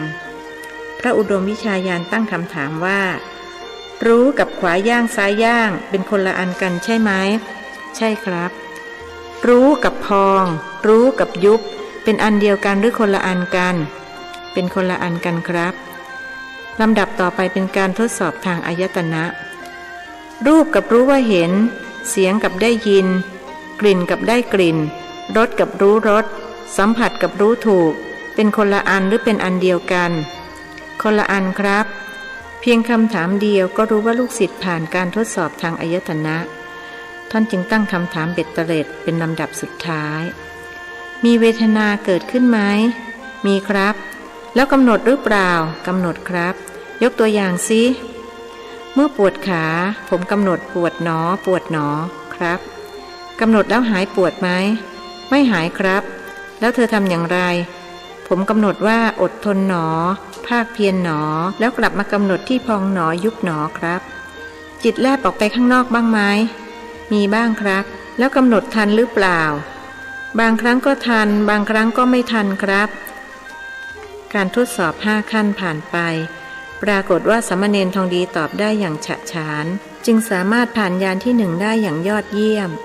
จากนั้นเจ้าคุณอาจารย์จึงสอบอารมณ์ญาณที่2ที่3ที่4และที่5ซึ่งมีชื่อเรียกตามลำดับคือปัจจยปริคหญาณสัมมัสนญาณอุทธัพพยญาณและพังคญาณจากญาณที่5ก็เป็นญาณที่6ชื่อพยญาณป จนกระทั่งถึงญาณที่16ชื่อปัจจเวคขณญาณญาณที่1ถึงญาณที่5สามเณรทองดีตอบได้ฉะฉานคล่องแคล่วด้วยว่าเคยผ่านการสอบอารมณ์จากมหาหนูและอาจารย์แพงมาแล้วแต่ญาณที่6จนถึงญาณที่16ยังไม่เคยได้รับการทดสอบจากอาจารย์ท่านใดมาก่อนความคล่องตัวในการตอบจึงลดลงท่านจึงจัดอยู่ในพระโสดาบันประเภทสัตตะขัดตุงปรมะซึ่งจะต้องเวียนว่ายอยู่ในสุคติภูมิอีกอย่างมากไม่เกิน7 ครั้งก็จะบรรลุพระนิพพานเป็นพระอรหันต์เอาละเป็นอันว่าเธอผ่านญาณ16แล้วต่อไปนี้ก็ให้ตั้งใจฟังปริยัติเพื่อประดับความรู้ปริยัติเปรียบเสมือนเข็มทิศปฏิบัติเหมือนการเดินทางไปสู่จุดหมายถ้ามีเข็มทิศแต่ไม่มีการเดินทางก็ไม่เกิดประโยชน์อันใดเหมือนคนที่รู้ปริยัติแต่ไม่เคยปฏิบัติแต่ถ้าปฏิบัติโดยไม่รู้ปริยัติเสียเลยก็อาจหลงทางได้ฉะนั้นปริยัติจึงมีความสำคัญจะต้องรู้ไว้บ้างเข้าใจหรือยังล่ะเข้าใจครับกระผมมีความรู้สึกว่าเมื่อเราปฏิบัติได้แล้วปริยัติก็ไม่ใช่เรื่องยากอีกต่อไปกระผมสังเกตว่าในการปฏิบัติคนที่ไม่รู้ปริยัติมาก่อนจะปฏิบัติได้ก้าวหน้าส่วนคนรู้ปริยัติอาจจะมัวคิดติดอยู่กับสิ่งที่เรียนรู้มาครุ่นคิดหมกมุ่นอยู่กับทฤษฎีจึงปฏิบัติไม่ก้าวหน้าเท่าที่ควรสามเณรทองดีออกความเห็นเพราะเปรียบเทียบตัวท่านกับพระเจริญจริงอย่างที่เธอว่ามานั่นแหละและที่ฉันตั้งข้อสังเกตก็คือคนที่มีปัญญามากมักจะบรรลุธรรมช้าอย่างพระเจริญอาจารย์ของเธอฉันเห็นหน้าเขาแล้วรู้ว่าคนผู้นี้เฉลียวฉลาดมีปัญญาเป็นเลิศเขาจะต้องเป็นวิปัสสนาจารย์ที่มีชื่อเสียงต่อไปในอนาคตมันก็แปลกนะเธอคนฉลาดมากๆมักจะรู้ช้าอย่างเช่นในครั้งพุทธกาลก็มีตัวอย่างมาแล้วเธอเคยได้ยินชื่อพระสารีบุตรไหมเคยครับท่านเป็นอัครสาวกเบื้องขวาของพระบรมศาสดานั่นแหละท่านเป็นผู้เลิศในทางปัญญาเฉลียวฉลาดมากขนาดฝนตกแต่ละครั้งท่านสามารถนับเม็ดฝนได้คิดดูก็แล้วกันว่าท่านฉลาดลึกซึ้งปานใดแต่ในทางปฏิบัติธรรมท่านกลับบรรลุอรหัตผลช้ากว่าพระโมคคัลลานะผู้เป็นสหายของท่านแต่ถึงอย่างนั้นท่านก็เป็นเลิศกว่าพระสาวกรูปอื่นๆพระพุทธองค์ตรัสสรรเสริญว่านอกจากพระองค์แล้วพระสารีบุตรไม่เป็นรองใครนอกจากนั้นท่านยังมีความสามารถในการแสดงธรรมได้เท่าเทียมกับพระพุทธองค์และได้แสดงธรรมไว้หลายสูตรเช่นสัมมาทิฏฐิสูตรเป็นต้นครับกระผมสนใจที่จะศึกษาชีวประวัติของท่านเพราะในบรรดาพระสาวกกระผมศรัทธาและเคารพนับถือท่านพระสารีบุตรมากที่สุดสามเณรทองดีพูดจากใจจริงฉันก็เหมือนกันฉันรวบรวมเรื่องราวเกี่ยวกับท่านไว้มากถ้ามีเวลาก็ว่าจะเขียนเป็นหนังสือให้คนรุ่นหลังได้ศึกษากันเอาละเรายุติเรื่องนี้กันไว้ก่อนฉันกำลังจะสอนภาคปริยัติให้เธอท่านจำเป็นต้องบอกกล่าวให้สามเณรรู้ทางอ้อมเรื่องที่เขาได้บรรลุเป็นพระอริยบุคคลระดับต้นคนเป็นศิษย์ประนมมือนั่งฟังด้วยความตั้งใจพระอุดมวิชาญาณจึงเริ่มต้นขึ้นว่าอังคุตรนิกายทุติยปัณณาสได้กล่าวถึงธรรมที่พระโสดาบันละได้แล้ว6ประการมี 1. สักกายทิฏฐิความเห็นว่าเป็นตัวของตัว 2. วิจิกิจฉาความลังเลสงสัย 3. ศีลพัตตปรามาสความถือมั่นในศีลพรตโดยสักแต่ว่าทำตามๆกันไปอย่างงมงาย 4. ราคะที่เป็นเหตุให้ไปสู่อบาย 5. โทสะที่เป็นเหตุให้ไปสู่อบายและ 6. โมหะที่เป็นเหตุให้ไปสู่อบาย3 ข้อแรกก็คือสังโยชน์ส่วน3ข้อสุดท้ายคืออกุศลมูล3ธรรม6ประการนี้พระโสดาบันละได้แล้วนอกจากนี้ในอุปาเพทัพพสูตรได้กล่าวถึงธรรมที่พระโสดาบันไม่ทำให้เกิดขึ้นซึ่งก็ได้แก่ธรรม6ประการที่กล่าวข้างต้นนี้เพราะฉะนั้นพระโสดาบันจึงเป็นผู้ตัดขาดจากอบายภูมิได้โดยสิ้นเชิงจะไม่ไปเกิดเป็นสัตว์นรกเปรตอสุรกายหรือเดรัจฉานอีกครับกระผมรู้สึกมั่นใจว่าตัวเองจะไม่ตกไปในอบายอย่างแน่นอนที่ ที่มั่นใจอย่างนั้นกระผมก็บอกไม่ถูกเหมือนกันครับว่าทำไมช่างเถอะบอกไม่ถูกก็ไม่ต้องบอกเพราะธรรมะเป็นสันทิฏฐิโกที่ผู้ศึกษาและปฏิบัติเท่านั้นจึงจะรู้ได้ด้วยตนเองเอาละเป็นอันว่าการสอบอารมณ์เสร็จสิ้นลงแล้วเธอกลับไปพักผ่อนได้สามเณรทองดีจึงพูดว่า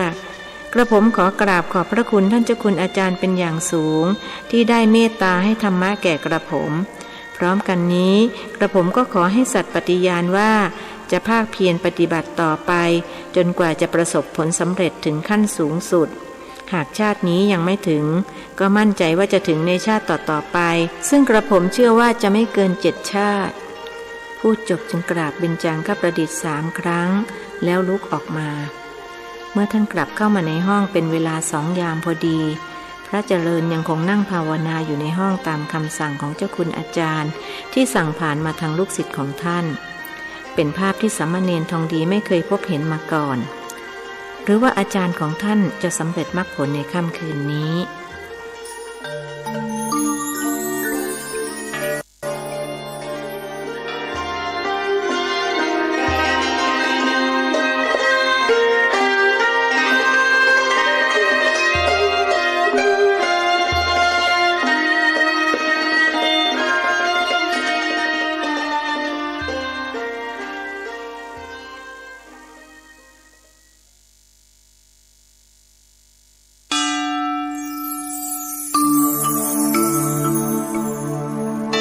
ธรรมนิยายชุดสัตว์โลกย่อมเป็นไปตามกรรมประพันธ์โดยสุทัสสาอ่อนค้อมเรื่องที่1มักกรีผลบทที่83ทางสายเอก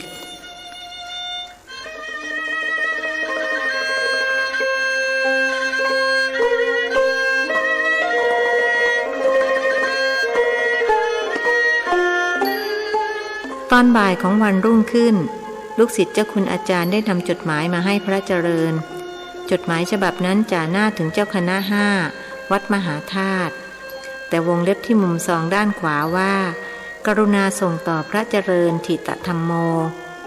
พระหนุ่มรู้สึกแปลกใจด้วยว่าก่อนมาได้สั่งญาติโยมทางบ้านไว้แล้วว่าไม่ให้รบกวนเว้นเสียแต่มีเรื่องคอขาดบาดตายจริงๆจึงค่อยส่งข่าวมาบอกท่านนึกไปถึงโยมยายเป็นลำดับแรกหรือว่าโยมยายเป็นอะไรไปรีบเปิดซองออกอ่านจึงได้รู้ว่าเป็นจดหมายจากโยมพ่อของสามเณรทองดีเขียนมาแจ้งข่าวเรื่องโยมแม่ป่วยหนักขอให้กลับบ้านโดยด่วนสามเณรทองดีเข้ามาเห็นจึงทักขึ้นว่าหนังสือจากโยมพ่อผมเขียนมาบอกว่าโยมแม่ป่วยใช่ไหมครับที่เมื่อคืนผมบอกหลวงพี่ว่าจะได้รับวันนี้ถูกแล้วเขาให้เนนกลับบ้านด่วนและขอให้หลวงพี่พากลับด้วยไม่เป็นไรหรอกครับหลวงพี่อยู่ปฏิบัติเถอะไปส่งผมที่ท่าเรือก็พอพูดอย่างเกรงใจไม่ได้หรอกหลวงพี่พาเนนมาก็ต้องพาไปส่งไม่เช่นนั้นโยมพ่อโยมแม่ของเนนจะตำหนิเอาได้หลวงพ่อช่อคงไม่ว่าถ้าเรากราบเรียนท่านถึงความจำเป็นที่ต้องกลับมาหลวงพี่อย่าทำอย่างนั้นเลยครับจะเสียเวลาไปเปล่าๆเวลาวารีไม่คอยใครนะครับขอให้เชื่อผมสักครั้งแล้วผมจะอธิบายให้โยมพ่อโยมแม่เข้าใจจะไม่ให้ตำหนิหลวงพี่ได้คนเป็นศิษย์พูดถึงผลได้ผลเสียแต่หลวงพี่เป็นห่วงโยมยายขอหลวงพี่กลับไปเยี่ยมโยมยายแล้วค่อยกลับมาจะได้ส่งเนนด้วยแล้วก็ได้เยี่ยมโยมยายด้วยพระหนุ่มยังยืนยันที่จะกลับผมว่าทางที่ดีหลวงพี่ไปขออนุญาตจากท่านเจ้าคุณอาจารย์ก่อนดีกว่าหากท่านอนุญาตก็ไปได้สามเณรทองดีหาทางออกให้งั้นหลวงพี่จะไปเดี๋ยวนี้ท่านถือจดหมายเดินไปยังห้องพระอุดมวิชาญาณกราบเบญจางคประดิษฐ์3 ครั้งแล้วจึงเอื้อนเอ่ยกระผมจะมาขออนุญาตท่านเจ้าคุณอาจารย์ไปส่งลูกศิษย์กลับบ้านครับโยมแม่เขาป่วยหนักพูดพร้อมกับส่งจดหมายให้ท่านในท่าประเคนฉันรู้แล้วและเธอก็อยากกลับไปเยี่ยมโยมยายของเธอด้วยเอาเถอะฉันอนุญาตแต่ต้องรีบกลับมาปฏิบัติต่อนะอย่าให้ขาดช่วงไปนานเจ้าคุณอาจารย์พูดโดยไม่ต้องรับจดหมายไปอ่านครับกระผมกราบขอบพระคุณที่เมตตาอนุญาตกระผมจะเดินทางพรุ่งนี้เช้าเลยนะครับ เรือจะออกจากท่าเตียนเวลาตี 5ตามใจแต่วันนี้เธอจะต้องปฏิบัติอย่างเต็มที่ส่วนเนนทองดีขอให้มาพบฉันที่ห้องตอนหัวค่ำฉันมีบางสิ่งบางอย่างที่จะแนะนำเขาเพราะเขาจะไม่ต้องกลับมาที่นี่อีกเหมือนอย่างเธอท่านออกคำสั่งภิกษุวัยเบญจเพสเดินกลับห้องด้วยใจเบิกบานแจ้งให้ลูกศิษย์ทราบแล้วจึงตั้งต้นปฏิบัติเริ่มด้วยการเดินจงกรมท่านมีเวลาปฏิบัติ3 ชั่วโมงหลังจากนั้นจึงจะไปรับการสอบอารมณ์ที่ห้องพระมหาหนูพระหนุ่มตั้งสัจจะว่าจะเดินและนั่งอย่างละชั่วโมงครึ่งท่านเริ่มเดินจงกรมระยะที่1เดินไปได้สัก20 นาทีจิตก็เริ่มฟุ้งซ่านและแลบออกไปหาอารมณ์ภายนอกโธ่เอ้ยมาตั้งเดือนแล้วยังอยู่แค่เดินระยะที่1ทำไมอาจารย์เขาถึงไม่ยอมเลื่อนขั้นให้เราสักทีนะเราอยากจะเดินระยะที่2เหมือนคนอื่นเขาบ้างทีเนรลูกศิษย์เรามาอยู่แค่2 วันพระได้เลื่อนขึ้นเป็นเดินระยะที่6แล้ว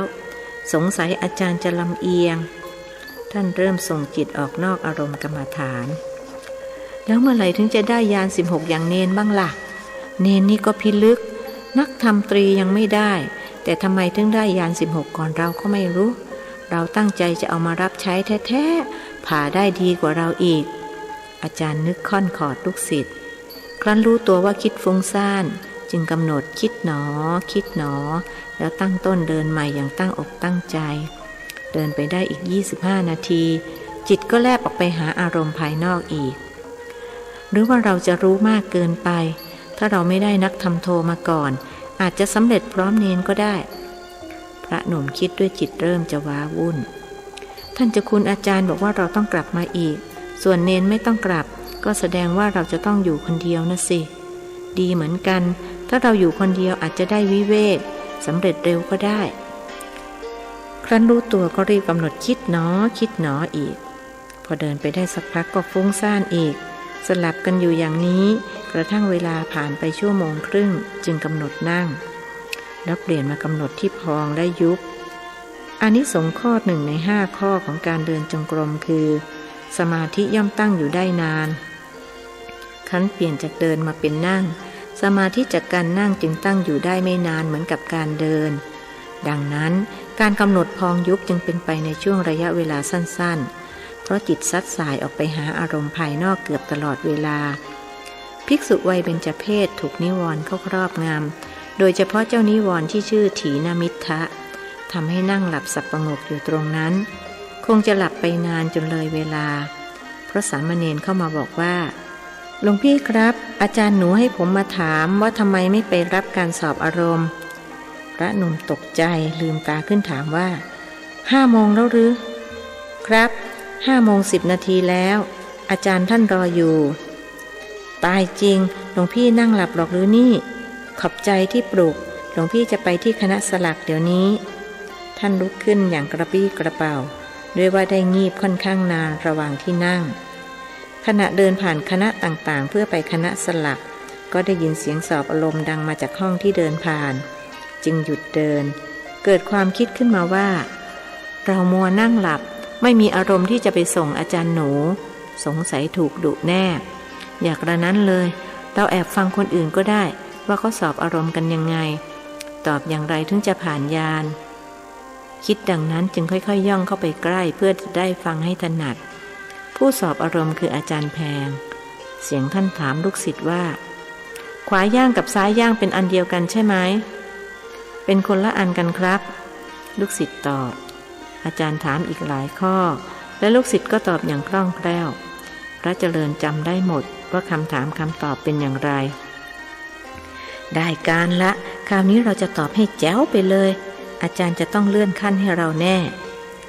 รีบสาวเท้าเดินจนถึงคณะสลักมหาหนูรออยู่ค่อนข้างนานจึงต่อว่าทันทีที่ลูกศิษย์มาถึงมัวทำอะไรอยู่ถึงได้มาช้าผมนั่งเกินเวลาไปหน่อยนึงครับต้องขอประทานโทษด้วยพระเจริญตอบหลังจากกราบเบญจางคประดิษฐ์3 ครั้งแล้วแสดงว่ายังกำหนดจิตไม่ได้คนที่เขานั่งชำนาญแล้วเขาจะกำหนดรู้ว่าเวลาเท่าไรเพราะก่อนนั่งจะต้องอธิษฐานจิตเสียก่อนว่าจะนั่งกี่ชั่วโมงกี่นาทีพอถึงเวลาที่กำหนดไว้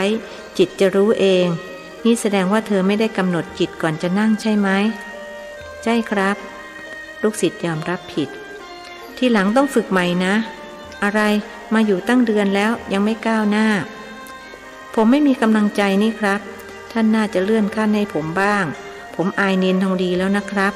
เขาเป็นลูกศิษย์ยังได้ญาณ16ก่อนผมองค์อายอะไรกันเขาเป็นเด็กยังไม่มีอะไรต้องกังวลจิตก็สงบได้เร็วเมื่อจิตสงบปัญญาก็เกิดเธออย่าไปคิดว่าจะอายเนนไม่ใช่เรื่องที่จะต้องมาอายกันแต่คราวนี้ท่านเห็นจะต้องเลื่อนขั้นให้ผมแล้วล่ะครับเพราะคราวนี้ผมเตรียมมาดีคนเป็นศิษย์พูดอย่างมั่นใจเตรียมยังไงลองบอกมาสิมีการเตรียมด้วยหรือมหาหนูสงสัยเพราะสภาวะจิตย่อมเกิดขึ้นเองโดยไม่ต้องมีการตระเตรียมก็ผมแอบได้ยินคือผมรู้สึกว่าวันนี้จะตอบได้ดีกว่าทุกวันนะครับโชคยังดีที่มหาหนูไม่ทันได้ฟังประโยคแรกงั้นก็เริ่มกันเลยจะได้ไม่เสียเวลาแล้วท่านจึงเริ่มตั้งคำถามเพื่อจะทดสอบว่าพระเจริญผ่านญาณที่1แล้วหรือยังพองหนอกับยุบหนอเป็นอันเดียวกันหรือคนละอันคนละอันครับตอบอย่างคล่องแคล่วกว่าทุกครั้งและรู้ว่าที่ท่านไม่ได้เลื่อนขั้นเพราะไปตอบว่าเป็นอันเดียวกันต่อไปนี้จะต้องตอบว่าเป็นคนละอันกันทุกครั้งดังนั้นไม่ว่ามหาหนูจะถามอะไรพระเจริญก็ตอบอย่างนี้ทุกครั้งบางทีถามยังไม่ทันจบท่านก็ตอบออกมาแล้วคนเป็นอาจารย์เห็นผิดสังเกตรู้ได้ทันทีว่าลูกศิษย์เล่นไม่ซื่อก็โกรธ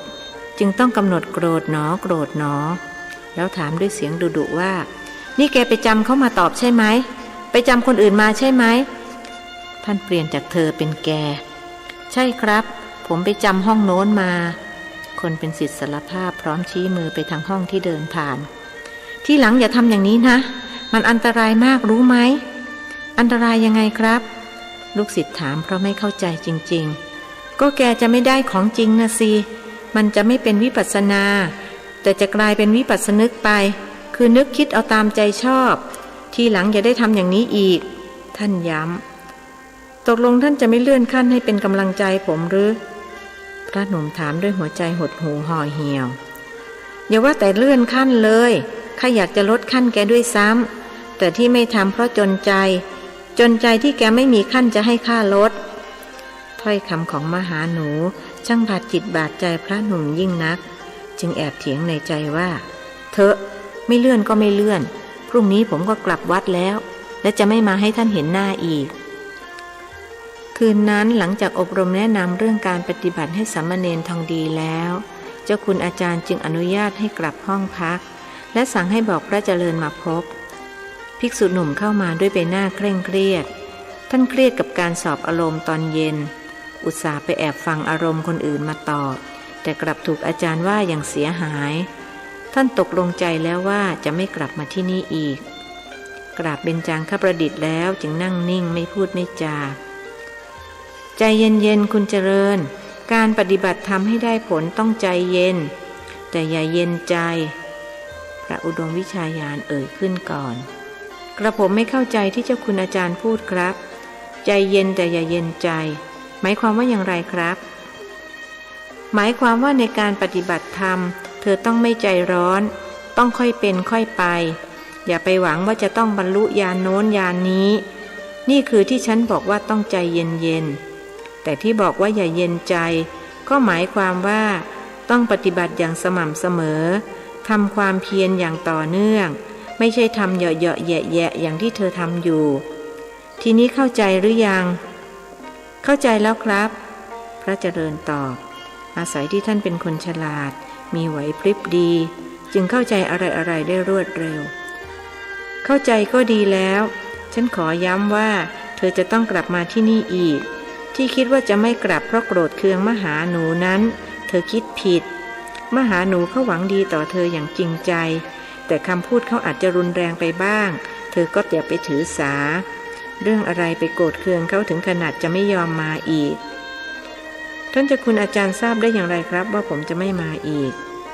ภิกษุหนุ่มสงสัยเพราะท่านยังไม่ได้แพร่งพรายเรื่องนี้แก่ใครแม้แต่สามเณรทองดีรู้ได้จากการปฏิบัตินะสิอย่าลืมนะสติปัฏฐาน4สำคัญมาก ทำให้ระลึกชาติได้เห็นกฎแห่งกรรมและเกิดปัญญาแก้ปัญหาชีวิตหากเธอตั้งใจปฏิบัติต่อไปไม่นานเธอก็จะรู้เหมือนอย่างที่ฉันรู้ฟังพระอุดมวิชาญาณพูดพระเจริญค่อยมีกำลังใจที่จะปฏิบัติต่อท่านหายโกรธมหาหนูและเห็นด้วยกับเจ้าคุณอาจารย์ว่าภิกษุรูปนั้นหวังดีต่อท่านอย่างจริงใจเมื่อเห็นว่าลูกศิษย์ค่อยมีจิตแช่มชื่นขึ้นเจ้าคุณอาจารย์จึงอธิบายต่อไปว่าในมัชฌิมนิกายมูลปัณณาสพระไตรปิฎกเล่มที่12ข้อ131หน้า303มีพุทธวจนะที่แสดงให้เห็นความสำคัญของสติปัฏฐาน4ดังนี้ภิกษุทั้งหลายทางนี้เป็นทางเอกเพื่อความบริสุทธิ์หมดจดของเหล่าสัตว์เพื่อข้ามพ้นความโศกและปริเทวะเพื่อความอัสดงแห่งทุกข์และโทมนัสเพื่อบรรลุโลกุตตรมรรคเพื่อกระทำให้แจ้งซึ่งพระนิพพานนี้คือสติปัฏฐาน4เห็นหรือยังแล้วว่าสติปัฏฐาน4นั้นมีความสำคัญเพียงใดกล่าวโดยสรุปก็คือเป็นทางเดียวที่จะทำให้ผู้ปฏิบัติเข้าถึงความหลุดพ้นในครั้งพุทธกาลพระสาวกสาวิกาทั้งหลายได้บรรลุอรหัตตมรรคอรหัตผลก็ด้วยหนทางเส้นนี้เพราะฉะนั้นจึงถือเป็นหน้าที่ของพวกเราผู้เป็นสากยบุตรที่จะต้องดำเนินตามรอยบาทของเสด็จพ่อเมื่อได้ตกลงใจมาบวชแล้วก็ต้องปฏิบัติมิใช่มานั่งกินนอนกินไปวันๆให้เปลืองข้าวสุกญาติโยมเขาบางคนบวชมาตั้ง10 พรรษายังไม่รู้จักสติปัฏฐาน4เพราะอุปัชฌาย์ไม่เคยสอนบางทีอุปัชฌาย์เองก็ยังไม่รู้จักด้วยเหตุนี้ท่านเจ้าคุณพระพิมลธรรมท่านจึงจัดให้มีการอบรมภาคปฏิบัติและตั้งเป็นกฎว่าต่อไปนี้ผู้ที่จะเป็นอุปัชฌาย์ต้องรู้เรื่องการปฏิบัติและสามารถนำไปสอนลูกศิษย์ได้มิใช่สักแต่บวชให้เหมือนที่เคยทำกันมาที่ฉันพูดมานี้เธอพอจะเข้าใจใช่ไหมครับและผมก็เห็นด้วยว่า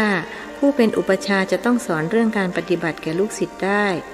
ตามวัดบ้านนอกอุปัชฌาย์ส่วนใหญ่จะไม่รู้เรื่องการปฏิบัติเลยครับวันบวชก็ให้กรรมฐานลูกศิษย์เกสาโลมานะขาทันตาตะโจตะโจทันตานะขาโลมาเกสาแล้วก็ไม่เคยสอนต่ออีกเป็นอย่างนี้แทบทุกวัดพระหนุ่มพูดจากประสบการณ์ของตนอย่าว่าแต่วัดบ้านนอกเลยถึงวัดในเมืองหรือแม้แต่วัดในบางกอกก็เป็นอย่างนี้พระบางรูปเก่งปริยัติจบถึงประโยค9แต่ไม่เคยปฏิบัติเข้าไม่ถึงไตรสิกขาจึงไม่รู้ความหมายที่แท้จริงของศีลสมาธิปัญญาไม่รู้ว่าการเจริญสติปัฏฐานเขาทำกันอย่างไรรู้แต่ภาคทฤษฎีภาคปฏิบัติไม่รู้รั้นพอศึกออกไปจึงมักเอาดีไม่ได้มีนะบางคนศึกเช้าเมาเย็นก็มีเธอเคยเห็นไหมล่ะเคยเห็นบ่อยๆครับตอนผมเป็นเด็กคนข้างบ้านผมตอนวันบวชก็ฉลองกันด้วยการดื่มสุราพอศึกออกมาก็ดื่มเหล้าฉลองกันอีกศึกเช้าเมาเย็นอย่างที่ท่านเจ้าคุณอาจารย์ว่าพอเมาก็เกิดทะเลาะกันแล้วทิศศึกใหม่ก็ถูกแทงตายเรียกว่าศึกเช้าเมาเย็นตายกลางคืนพ่อแม่ก็ได้แต่เสียใจผมว่าเหล้านี่อันตรายมากนะครับคนฆ่ากันตายก็เพราะเหล้าผมเองเคยดื่มครั้งเดียวในชีวิตคือผมเห็นคนเขาชอบดื่มกันนักก็เลยลองดื่มดูว่ารสชาติมันเป็นอย่างไรพอรู้แล้วผมก็ไม่เคยดื่มอีกเพราะไม่อร่อยเลยสักนิดผมไม่เข้าใจว่าทำไมคนถึงติดเหล้ากันงอมแงมทั้งที่หาความอร่อยไม่ได้เลยท่านนึกไปถึงป้าเหรียญและนางสาวจำแรงที่โยมยายให้สมญาว่าลูกนอกคอกและหลานนอกคอกในวันข้างหน้าเมื่อเธอไปเป็นอุปัชฌาย์ฉันก็ขอฝากเรื่องนี้ด้วยพยายามแก้ความเชื่อถือผิดๆที่พวกชาวบ้านเขาประพฤติปฏิบัติกันเป็นต้นว่าดื่มสุราในงานบวชงานบุญต่างๆไม่ว่าจะเป็นกฐินผ้าป่าเพราะการทำเช่นนั้นไม่ได้บุญอะไรเลยเป็นบาปอีกด้วยคงยากครับท่านเจ้าคุณอาจารย์เพราะเขาปฏิบัติกันจนเป็นประเพณีแล้วบางวัดพอรู้ว่าจะมีคนมาทอดกฐินทอดผ้าป่าสมภารจัดการต้มเหล้าไว้ตอนรับก็ยังมีเรียกว่าสมภารลงมือเองเลยครับท่านต้องการเอาใจญาติโยมเขาจะได้มาทำบุญบ่อยๆพระหนุ่มเล่ามีอย่างนั้นด้วยหรือพ พระอุดมวิชาญาณรู้สึกสลดใจมีหลายวัดเชียวล่ะครับแล้วผมก็คิดว่าไม่มีใครไปแก้ท่านได้ผมหมายถึงสมภารเหล่านั้นโบราณท่านสอนไว้ว่าทิฏฐิพระมานะครูสมภารบางวัดท่านเป็นพระครูจึงมีทั้งทิฏฐิและมานะแล้วใครจะไปกล้าสอนท่านเล่าครับถ้าเช่นนั้นก็ต้องรอให้ท่านเข้าเมนไปแล้วค่อยสอนคนรุ่นใหม่ต้องช่วยกันนะหน้าที่ของนักบวชนอกจากจะช่วยกันเผยแผ่พระธรรมคำสอนแล้วยังต้องปกป้องพระศาสนาอีกด้วยขืนปล่อยให้เละเทะกันอย่างนี้พระศาสนาก็จะตั้งอยู่ไม่ได้ฉันมั่นใจว่าเธอจะเป็นผู้ที่ทำให้พระศาสนาวัฒนาสถาวรสืบไปขอฝากด้วยครับผมขอตั้งปณิธานว่าจะสละแม้ชีวิตเพื่อรักษาพระศาสนาภิกษุวัยเบญจเพสรับคำหนักแน่นและตั้งใจแน่วแน่ว่าจะต้องกลับมาเรียนต่อให้จบหลักสูตร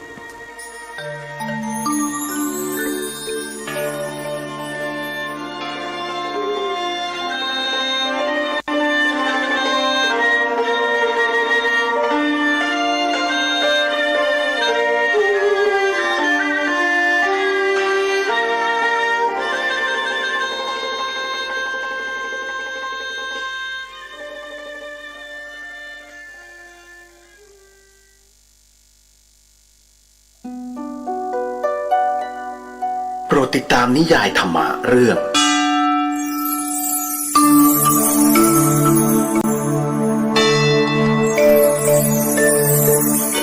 มักกรีผล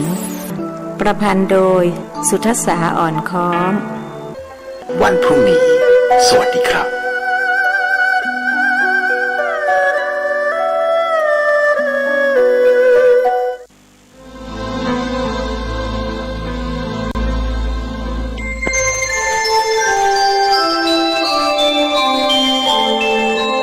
ขณะนี้ท่านกำลังฟังสถานีวิทยุกระจายเสียงพระพุทธศาสนา FM 104.5 เมกะเฮิรตซ์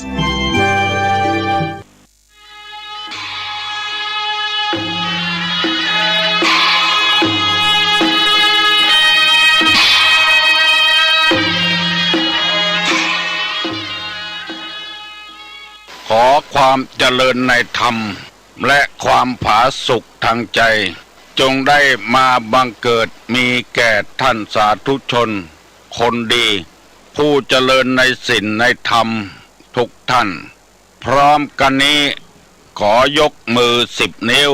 กราบอาราธนาเอาคุณพระพุทธเจ้าคุณพระธรรมพระสงฆ์คุณพ่อคุณแม่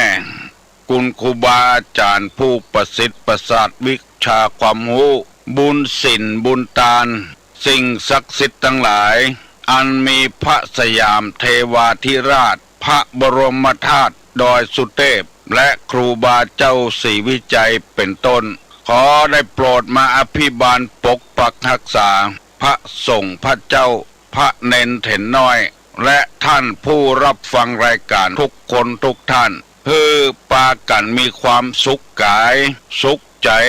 เหมือนกันทุกตนทุกองค์ทุกผู้ทุกคนตลอดกาลนานเพื่อเอาธรรมะแบบรากหญ้าแบบธรรมดามาฮือพ่อแม่พี่น้องทั้งหลายฟังก่อนที่จะได้ฟังนี้ขอเชิญชวนมวลพุทธบริษัททั้งหลาย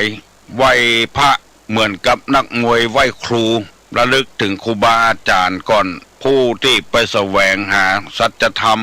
4 อสงไขยปลายแสนมหากัปและ10 ชาติปางสุดท้ายได้เกิดมาเป็นพญาเวสสันตละตาล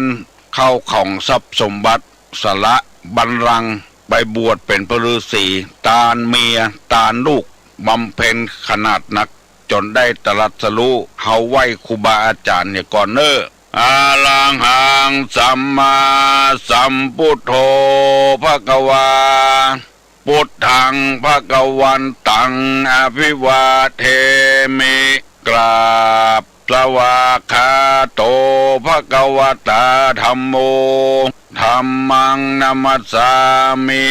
กราบสุปฏิปันโนภควโตสาวกสังโฆ สังฆังนะมามิกราบหันทัพไมยังพุทธัสสะภะคะวะโตบุพาภะคณะมะกะลังกะโลมาเสนะโมตัสสะภะคะวะโตอะระหะโตสัมมาสัมพุทธัสสะนะโมตัสสะภะคะวะโตอะระหะโตสัมมาสัมพุทธัสสะนะโมตัสสะภะคะวะโตอะระหะโตสัมมาสัมพุทธัสสะพุทธังสรณังกัจฉามิธัมมังสรณังกัจฉามิสังฆังสรณังกัจฉามิตุติยัมปิพุทธังสรณังกัจฉามิตุติยัมปิธัมมังสรณังกัจฉามิตุติยัมปิสังฆังสรณังกัจฉามิต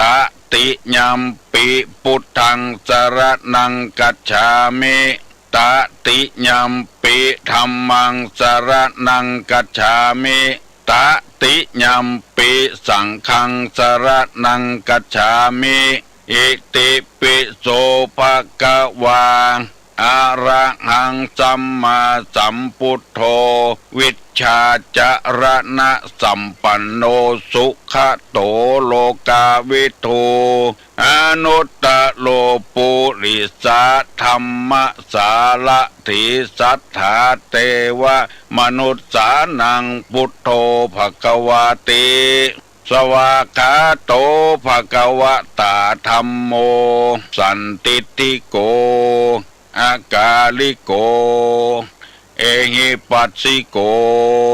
โอปนะยิโกปัจจัตตังเวทิตโพวินยูหิติสุปฏิปันโนภควโต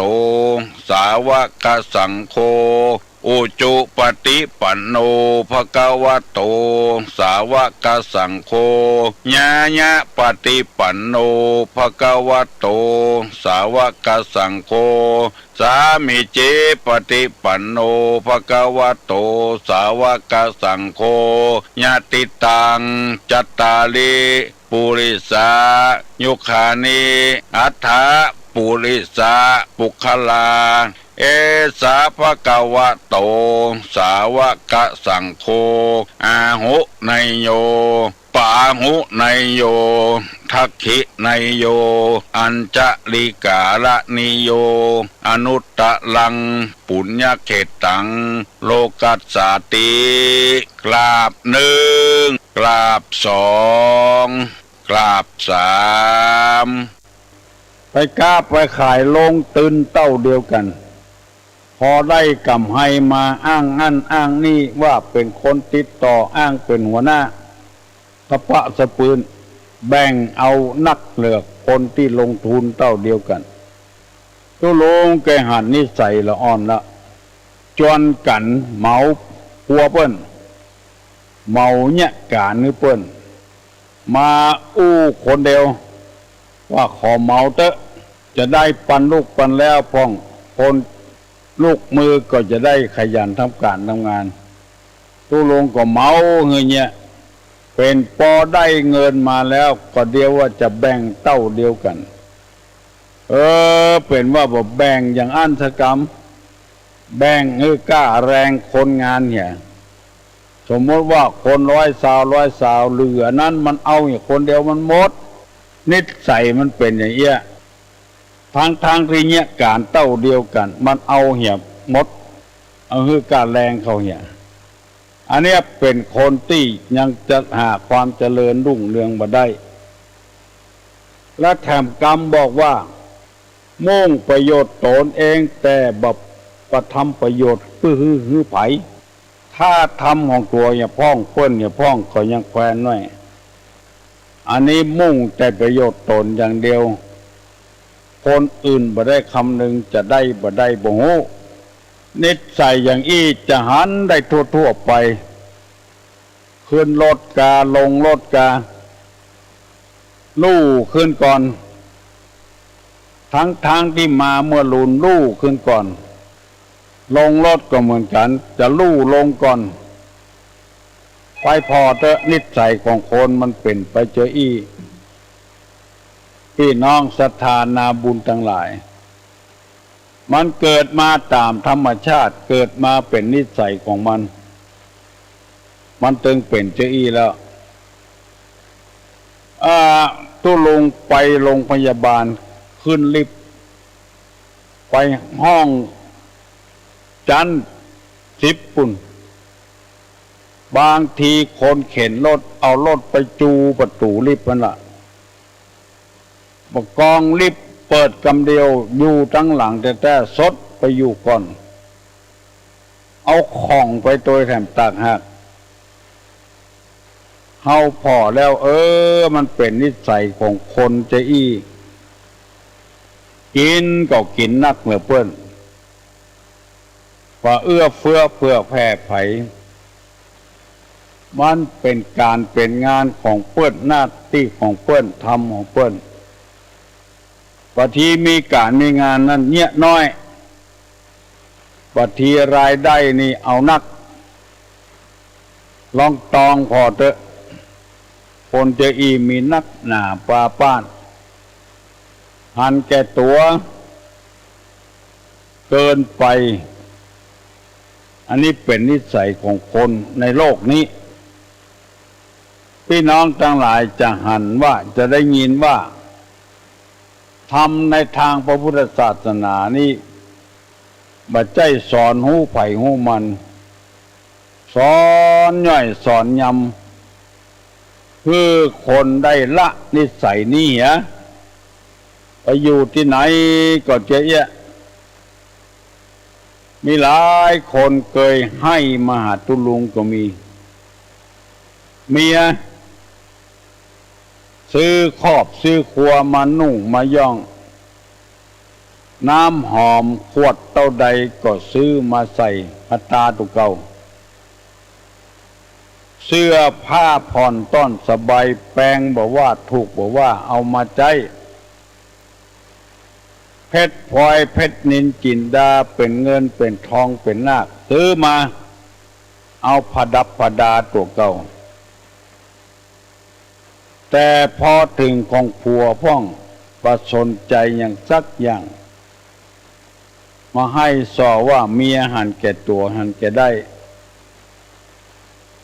ตุลุงบอกหูเจ้าอย่างมาปอบมาโยนก็ว่าอ้ายเอ้ยมันซื้อมามันก็อยู่ในบ้านของเฮานั่นละถึงเวลาตกอับตกจนก็จะเอาของมันไปขาย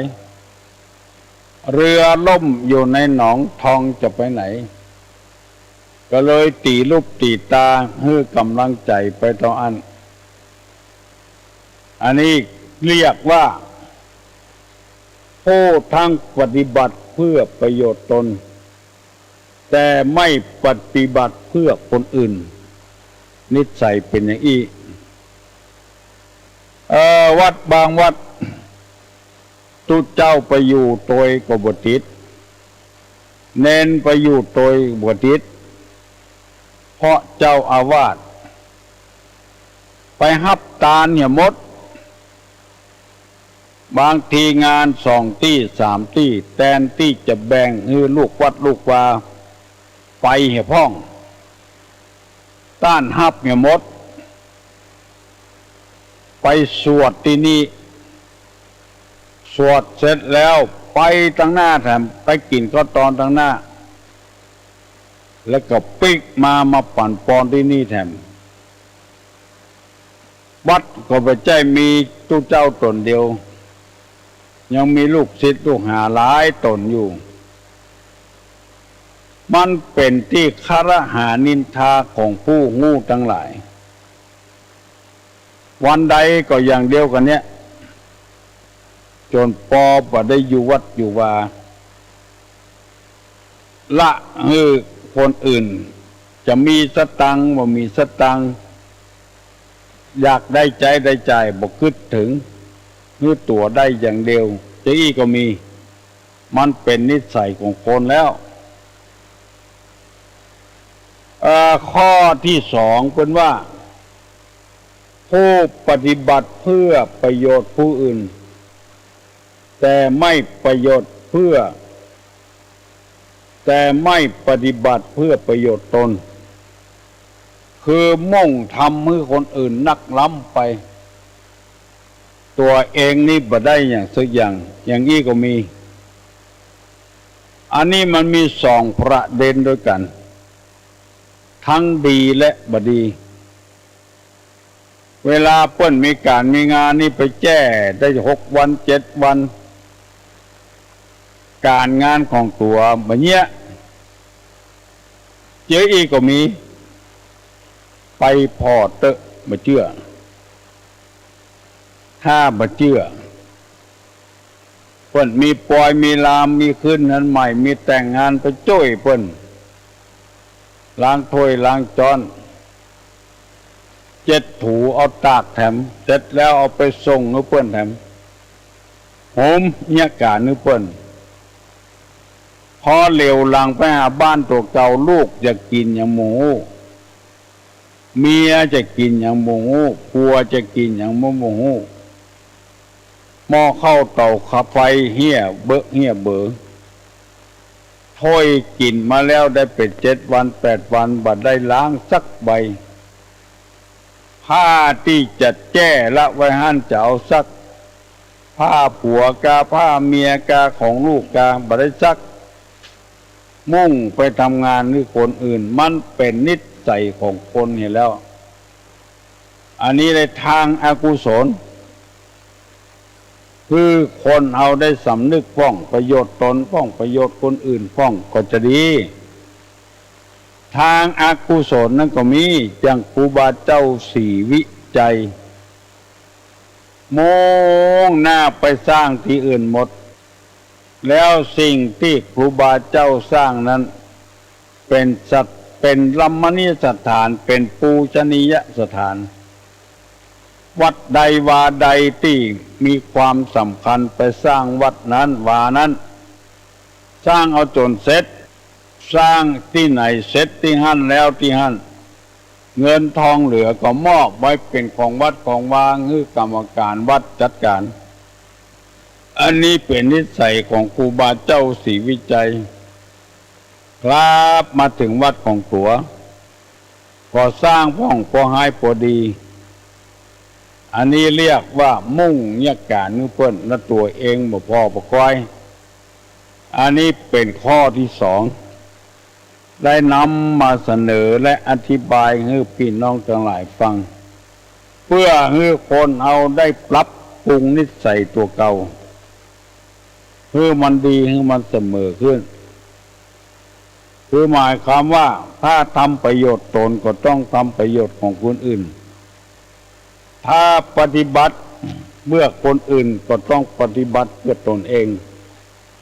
ได้ถึง2 อย่างบัวก็บ่จำน้ำก็บ่คุณงานหลวงก็บ่ขาดงานลาดก็บ่เสียอันนี้เป็นนิสัยของคนต้องฝืนธรรมชาติฝืนจิตฝืนใจมาทำเพื่อได้ทั้งตนเองและคนอื่นแถมกรรม1ข้อที่3ว่าผู้ไม่ปฏิบัติเพื่อประโยชน์ตนและไม่ประโยชน์แก่ผู้อื่นตัวเองก็ไปใจใส่ตัวเองคนอื่นก็ไปใจใส่คนอื่นการนี้มีเปรอะเปรอะเตอเป็นคนขี้ค้านไปเหี้ยมันว่าขันใจแล้วไปฟังมันหยังฟานมันอ่านมันหกขลึกซอกหินมันก็เต็มต้องมันเต่าการต้มแต้มก็ตาอันนะเอาแค่เต็มต้องว่าจะเอาไว้ใจไว้สอยวันหน้าวันตานี่บ่ได้กึดการตัวเก่าก็บ่เนี้ยการคนอื่นก็บ่เนี้ยขี้ค้าน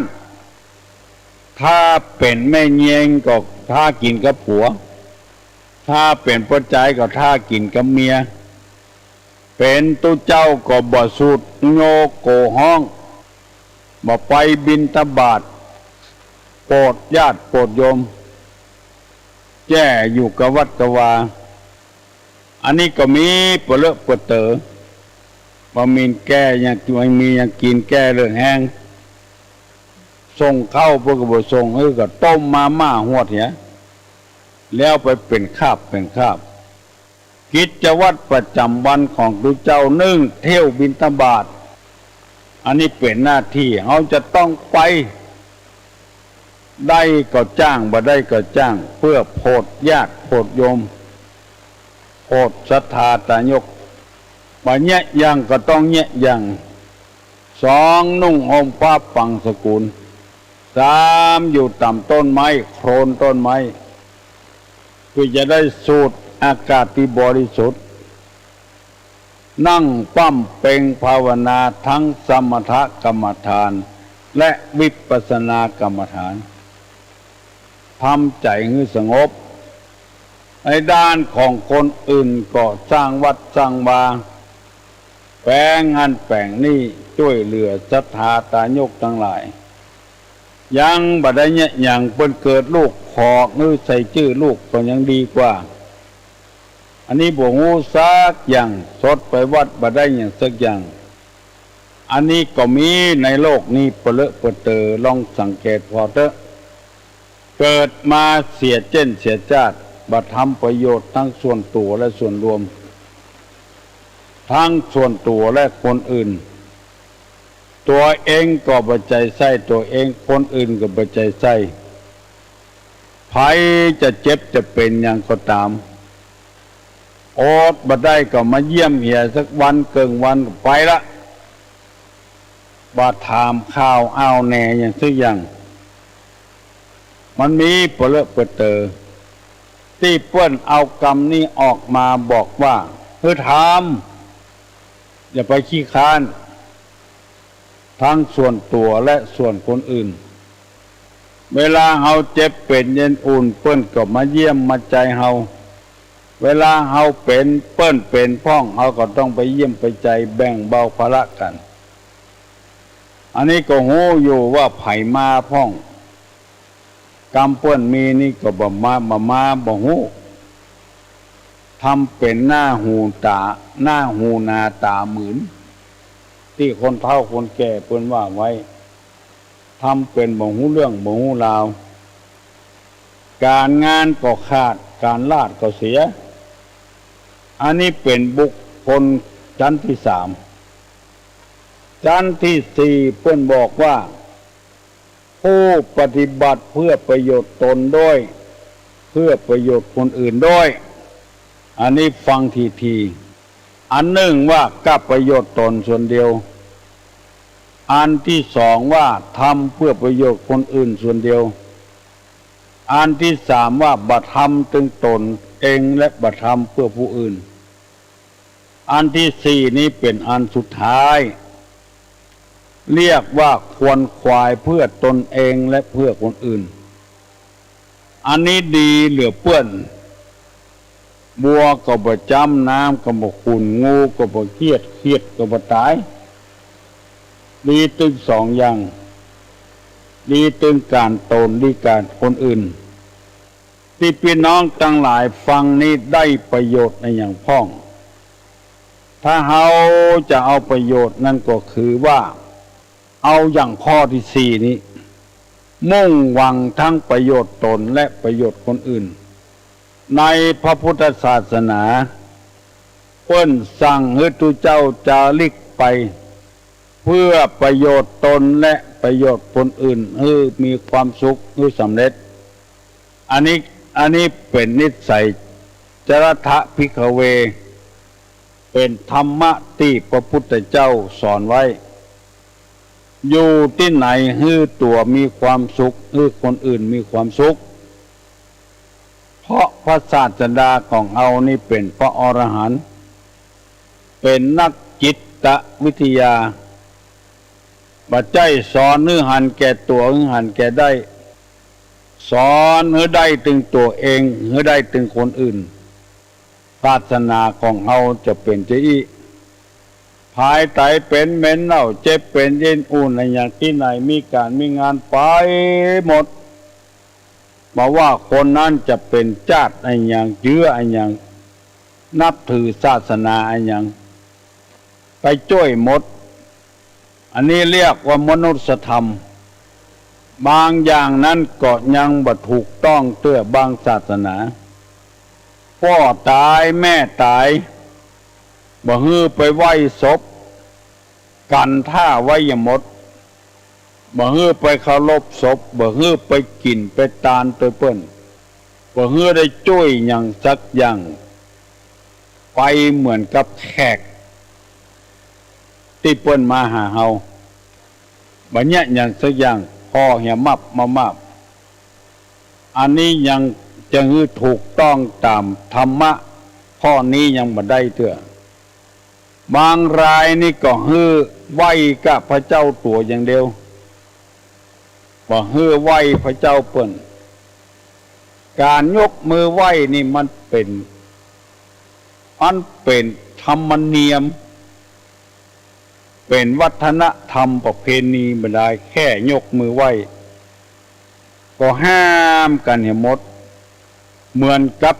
มีเบื้องหลังอะไรอย่างสักอย่างแต่พระพุทธศาสนานี้บ่เลือกเพศบ่เลือกวัยบ่เลือกชั้นบ่เลือกวรรณะเพื่อทำถึงประโยชน์ตนประโยชน์คนอื่นบ่แบ่งกันเป็นพรรคบ่แบ่งกันเป็นพวกบ่ได้จวนไผ่เอามาเข้าศาสนาบ่มีรายได้รายเสียอย่างสักอย่าง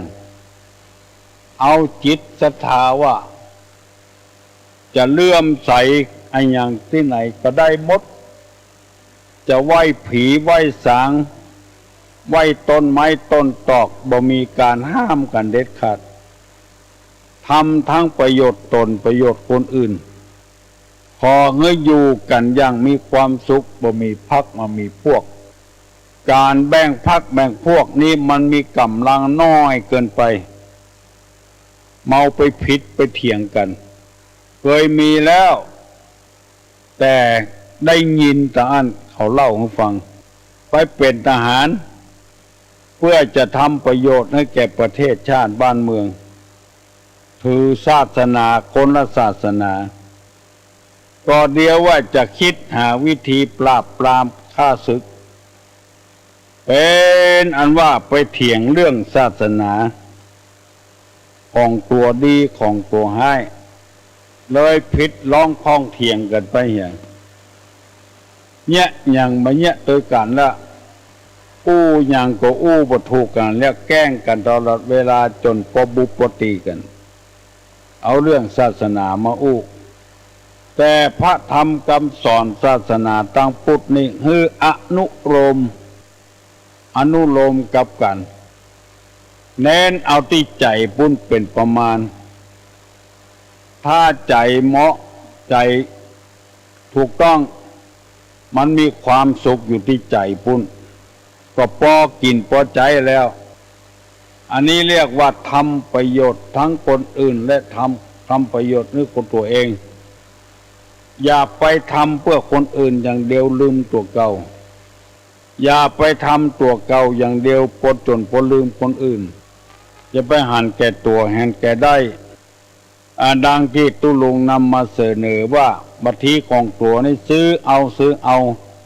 แปลงตัวใดบอกว่าถูกตัวใดบอกว่าของเมียนี่บ่เหลียวแลจะนุ่งจะได้ก็ได้ของผัวนี่บ่เหลียวแลจะกินจะได้จะใช้จะได้ก็เอาใจตัวเองว่ามันถูกกดดันถูกบีบถูกบังคับอยู่ด้วยกันมันบ่ม่วนทำให้คนอื่นมีความสุขบ้างให้ตัวเองมีความสุขบ้างอันนี้ก็ยังจะพอกินพอใจพี่น้องทั้งหลายอู้ไปมันม่วนไปก็ขอบคุณกับท่านผู้ฟังทั้งหลายกูคนที่อดสาฟังได้เป็นชั่วโมงเชิญท่านทั้งหลายประนมมือขึ้นตุลุงจะปั่นปอนแล้วอายุวัตโกธนะวัตโกสิริวัตโกนัสสะวัตโกพละวัตโกวันนะวัตโกทุกขวัตโกโหตุสัพพตาทุกขโลกาปัญญาเวลาโสกาจันตุจุปตวาอเนกาอ อันตรายาปิวินาสันตุจติจสาไม่ใช่8 โมงเนอะ7 โมงแล้วใจยะสิทธิทานังลาปังโสติปะกัญญังสุขังพลังสิริอายุจวันโนจะโภกังวุติจยะสวะสตาวาสาจะอายุจะจีวสิทธิปวันตุเตสัพปีติโยวัจจันตุสัพพะโรโควินัสตุมาเตภวัตตุนตะลาโยสุขีตีคายุโกภวะอภิวาทนาสีริสนิจังมุทาปจายโนจัตตาโลธรรมาวัฏันติอายุวันโนสุขังปลา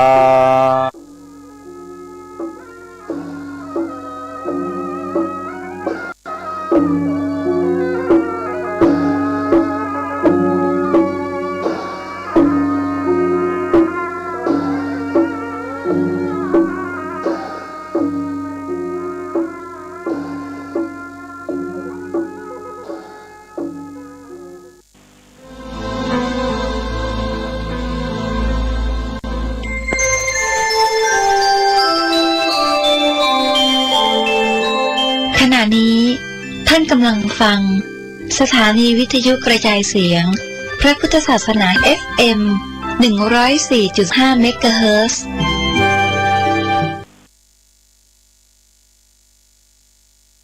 ซึ่งทุกขเวทนาเก่าคือความหิวนาวันจะเวทนังนาอุปาเทสามีและไม่ทำทุกขเวทนาไม่ให้เกิดขึ้นยาตาราจะเมภาวิสติอนาวัจจตาจะภาสุวินาโรจาติหนึ่งความเป็นไปโดยสะดวกแห่งอัตภาพนี้ด้วยความเป็นผู้หาโทษมิได้ด้วยและความเป็นอยู่โดยผาสุกด้วยจะมีแก่เราดังนี้ปาติสังขายโยนิโสเสนาสนังปาติเสวามิเราย่อมพิจารณาโดยแยกคายแล้วใช้สอยเสนาสนะยาวาเทวาสิตัสสะปฏิฆาตายาเพียงเพื่อบำบัดความหนาวอุณนาสะปฏิฆาตายาเพื่อบำบัดความร้อนทั้งสามกัสสวาตาตาปาสิริงสาปาสัมภาสานังปฏิฆาตายาเพื่อบำบัดสัมผัสอันเกิดจากเรือบยุงลมแดดและสัตว์เลื้อยคลานทั้งหลายยาวาเท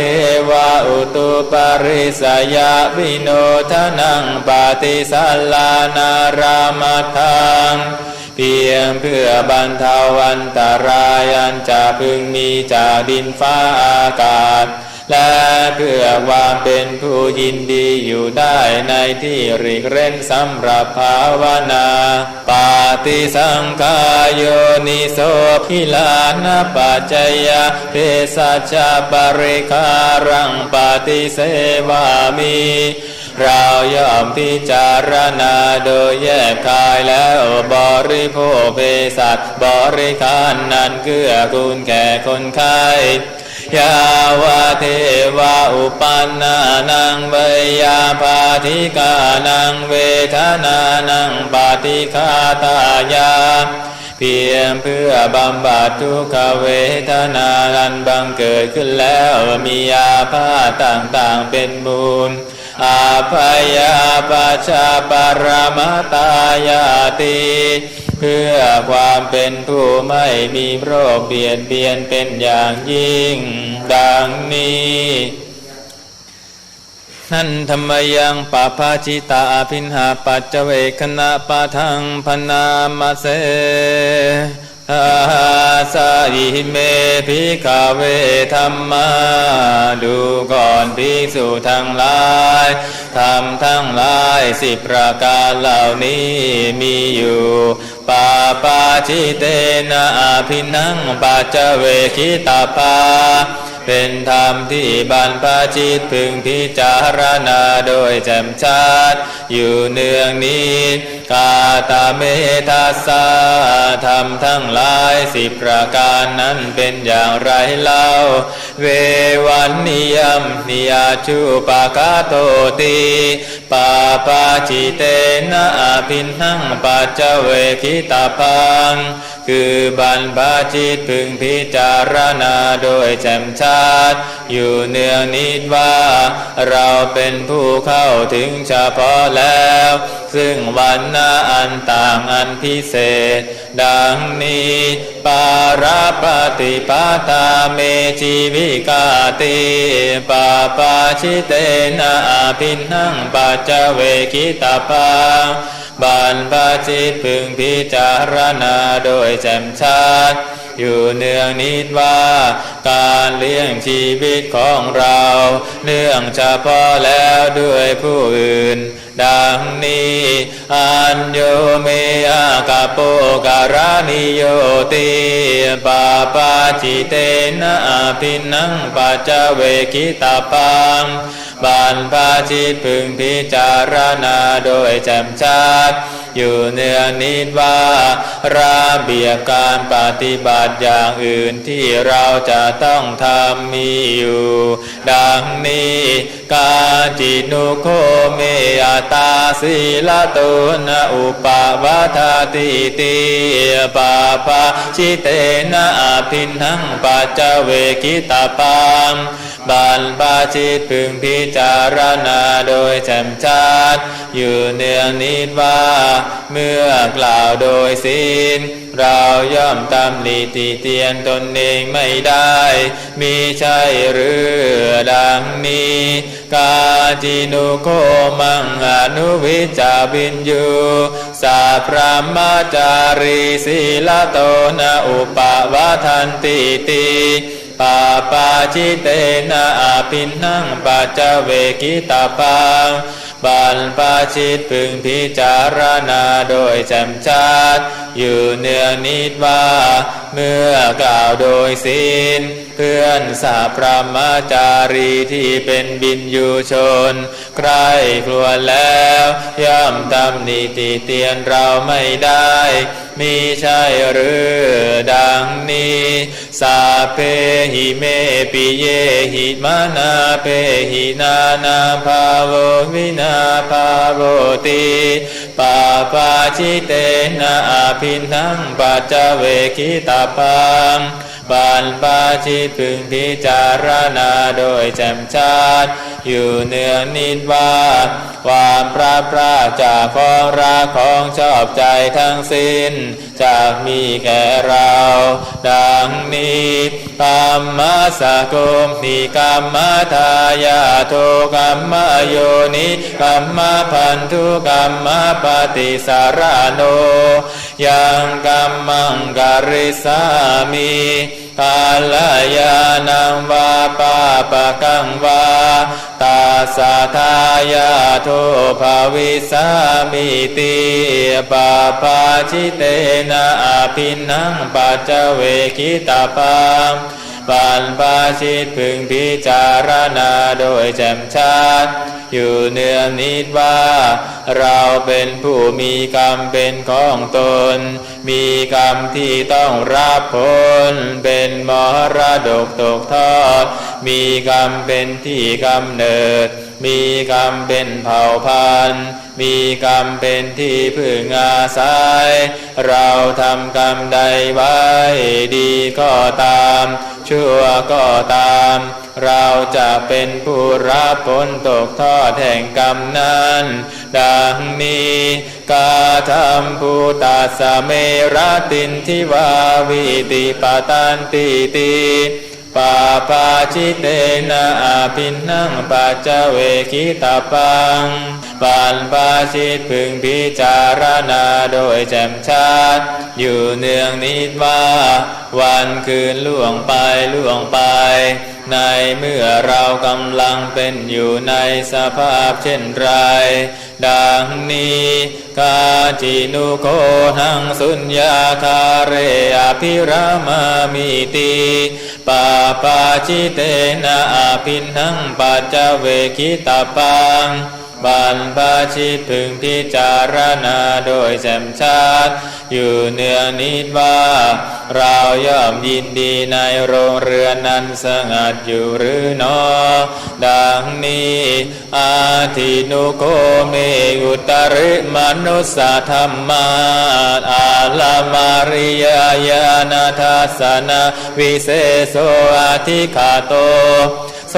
นังปัจฉิเมกาเลสะพระมาจาริหิปุถโธนะมังกุภาเวสามิติปาปาจิเตนะอาภินนังปัจจเวคิตาปังบรรพชิตพึงพิจารณาโดยแจ่มชัดอยู่เนืองนิดว่าญาณทัสสนะอันวิเศษควรแก่พระอริยเจ้าอันยิ่งกว่าวิสัยธรรมดาของมนุษย์ที่เราได้บรรลุแล้วเพื่อเราจะไม่เป็นผู้เก้อเขินเมื่อถูกเพื่อนสัพพมาจารีด้วยการทำในภายหลังมีอยู่แก่เราหรือไม่ดังนี้หิเมโกภิกขเวทัสสะธัมมาดูก่อนภิกษุทั้งหลายธรรมทั้งหลาย10ประการเหล่านี้แลปาปาจิเตนะอาภินนังปัจจเวคิตาปาเป็นธรรมที่บรรพชิตพึงพิจารณาโดยแจ่มชัดอยู่เนืองนิดอิติด้วยอาการอย่างนี้แล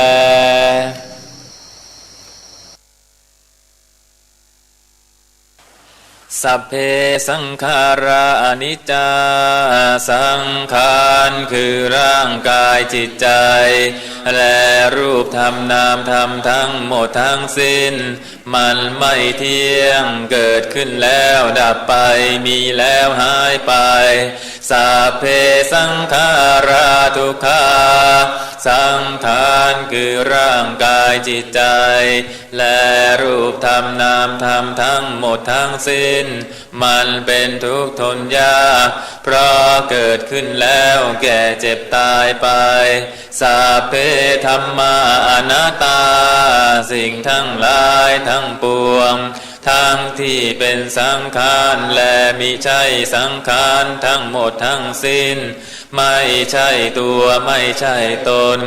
ไม่ควรถือว่าเราว่าของเราว่าตัวว่าตนของเราอาทุวังชีวิตังชีวิตเป็นของไม่ยั่งยืนทุวังมรณังความตายเป็นของยั่งยืนอาวัตสังมายามาริตพังอันเราจะพึงตายเป็นแท้มรณะปริโยสานังเมชีวิตังชีวิตของเรามีความตายเป็นที่สุดรอบชีวิตังเมอนิยตังชีวิตของเราเป็นของไม่เที่ยงมรณะเมนิยตังความตายของเราเป็นของเที่ยงวาตาควรที่จะสังเวชอายังกายโยร่างกายนี้อาจิรังมิได้ตั้งอยู่นานอาเปตวิญญาโนครั้นปราศจากวิญญาณชุดโทอันเขาทิ้งเสียแล้วอาทิเสสติจากนอนทับปาทวิงซึ่งแผ่นดินการิงการังอีวาประดุจดังว่าท่อนไม้และท่อนฟืนนิรัตถังหาประโยชน์มิได้อานิจจาวตาสังขาราสังขารทั้งหลายไม่เที่ยงหนออุปาทวายธรรมิโนมีความเกิดขึ้นแล้วมีความเสื่อมไปเป็นธรรมดาอุปาจิตวานิรุชันติครั้นเกิดขึ้นแล้วย่อมดับไปเตสังบูปะสโมสุโคความเข้าไปสงบระงับสังขารทั้งหลาย เป็นสุขอย่างยิ่งดังนี้สัพเพสัตตาสัตว์ทั้งหลายทั้งปวงมารันติจะมาริงสุจะมาริสเรตายแล้วด้วยกำลังตายอยู่ด้วยและจะต้องตายอีกด้วยตาเทวาหังมริสามิเราก็จะต้องตายอย่างนั้นเหมือนกันนาทิเมทาสังสโยความสงสัยในเรื่องตายนี้ย่อมไม่มีสำหรับเราอันธรรมยังอภินาปัจจเวคณะปาทังพนามะเสชาราธรรมโมหิจารังอนัตติโตเรามีความแก่เป็นธรรมดาจะร่วงพ้นความแก่ไปไม่ได้พยาธิธรรมโมหิพยาทิงอนัตติโตเรามีความเจ็บไข้เป็นธรรมดาจะล่วงพ้นความเจ็บไข้ไปไม่ได้มรณะธรรมโมหิมรณังอนัตติโตเรามีความตายเป็นธรรมดาจะล่วงพ้นความตายไปไม่ได้สาเปหิเมปิเยหิมานาเปหินานาภาโววินาภาโวเราจะละเว้นเป็นต่างๆคือว่าเราจะต้องพลัดพรากจากของรักของเจริญใจทั้งหลายทั้งปวงกัมมัสสะโกมิกัมมะทายาโทกัมมะโยนิกัมมะพันธุกัมมะปฏิสารโนเรามีกรรมเป็นของตนมีกรรมเป็นผู้ให้ผลมีกรรมเป็นแดนเกิดมีกรรมเป็นผู้ติดตามมีกรรมเป็นที่พึ่งอาศัยยังกัมมังกริสามิกาลยานังวาปะปะกังวาตาสาทายาโทภวิสามิเราทำกรรมอันใดไว้เป็นบุญหรือเป็นบาปเราจะเป็นทายาทคือว่าเราจะต้องได้รับผลของกรรมนั้นสืบไปเอวังอัมเนหิอาภินังปัจจเวกิตาปังเราทั้งหลายควรพิจารณาอย่างนี้ทุกวันเถิดอันธรรมยังมรณสติกัมมทานังกโรมะเสอาทุวังโคเมชีวิตังชีวิตนี้เป็นของไม่ยั่งยืนทุวังมรณังเอกังสิกังความตายนั้นยั่งยืนโดยส่วนเดียวอาวาสังมายามริตาพังเราพึงตายเป็นแน่แท้มรณะปริโยสานังมีชีวิตังชีวิตของเรามีความตายเป็นที่สุดรอบมรณะปฏิภัทธังเมชีวิตังชีวิตของเราเกี่ยวเนื่องอยู่ด้วยความตายมรณะธรรมโมหิ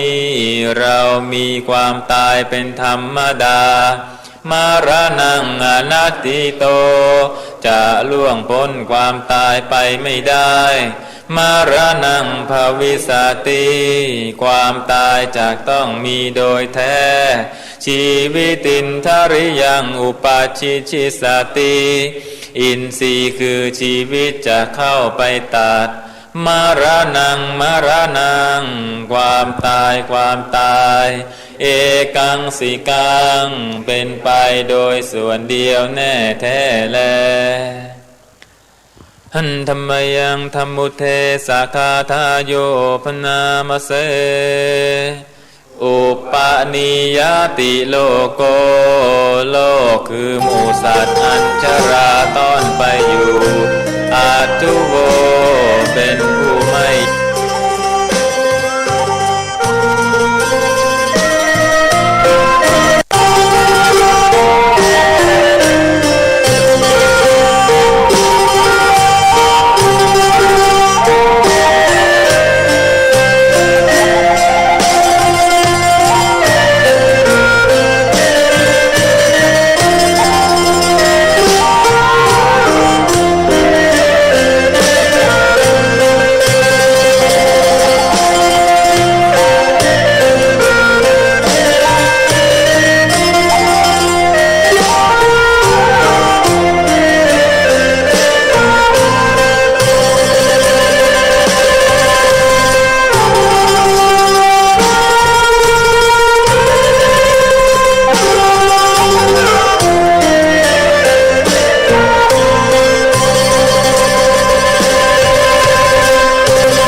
ย่อมือ10 นิ้วตั้งขึ้นวางกิ้วกาย9 เกษาแทบใต้พระติตะทะไลรัตนาพันแผ้วพระแก้วเจ้าทั้ง3 ประการโดยความเคารพนอบนบปูจาย่อมือ10 นิ้วไหว้สาปาลามีธรรม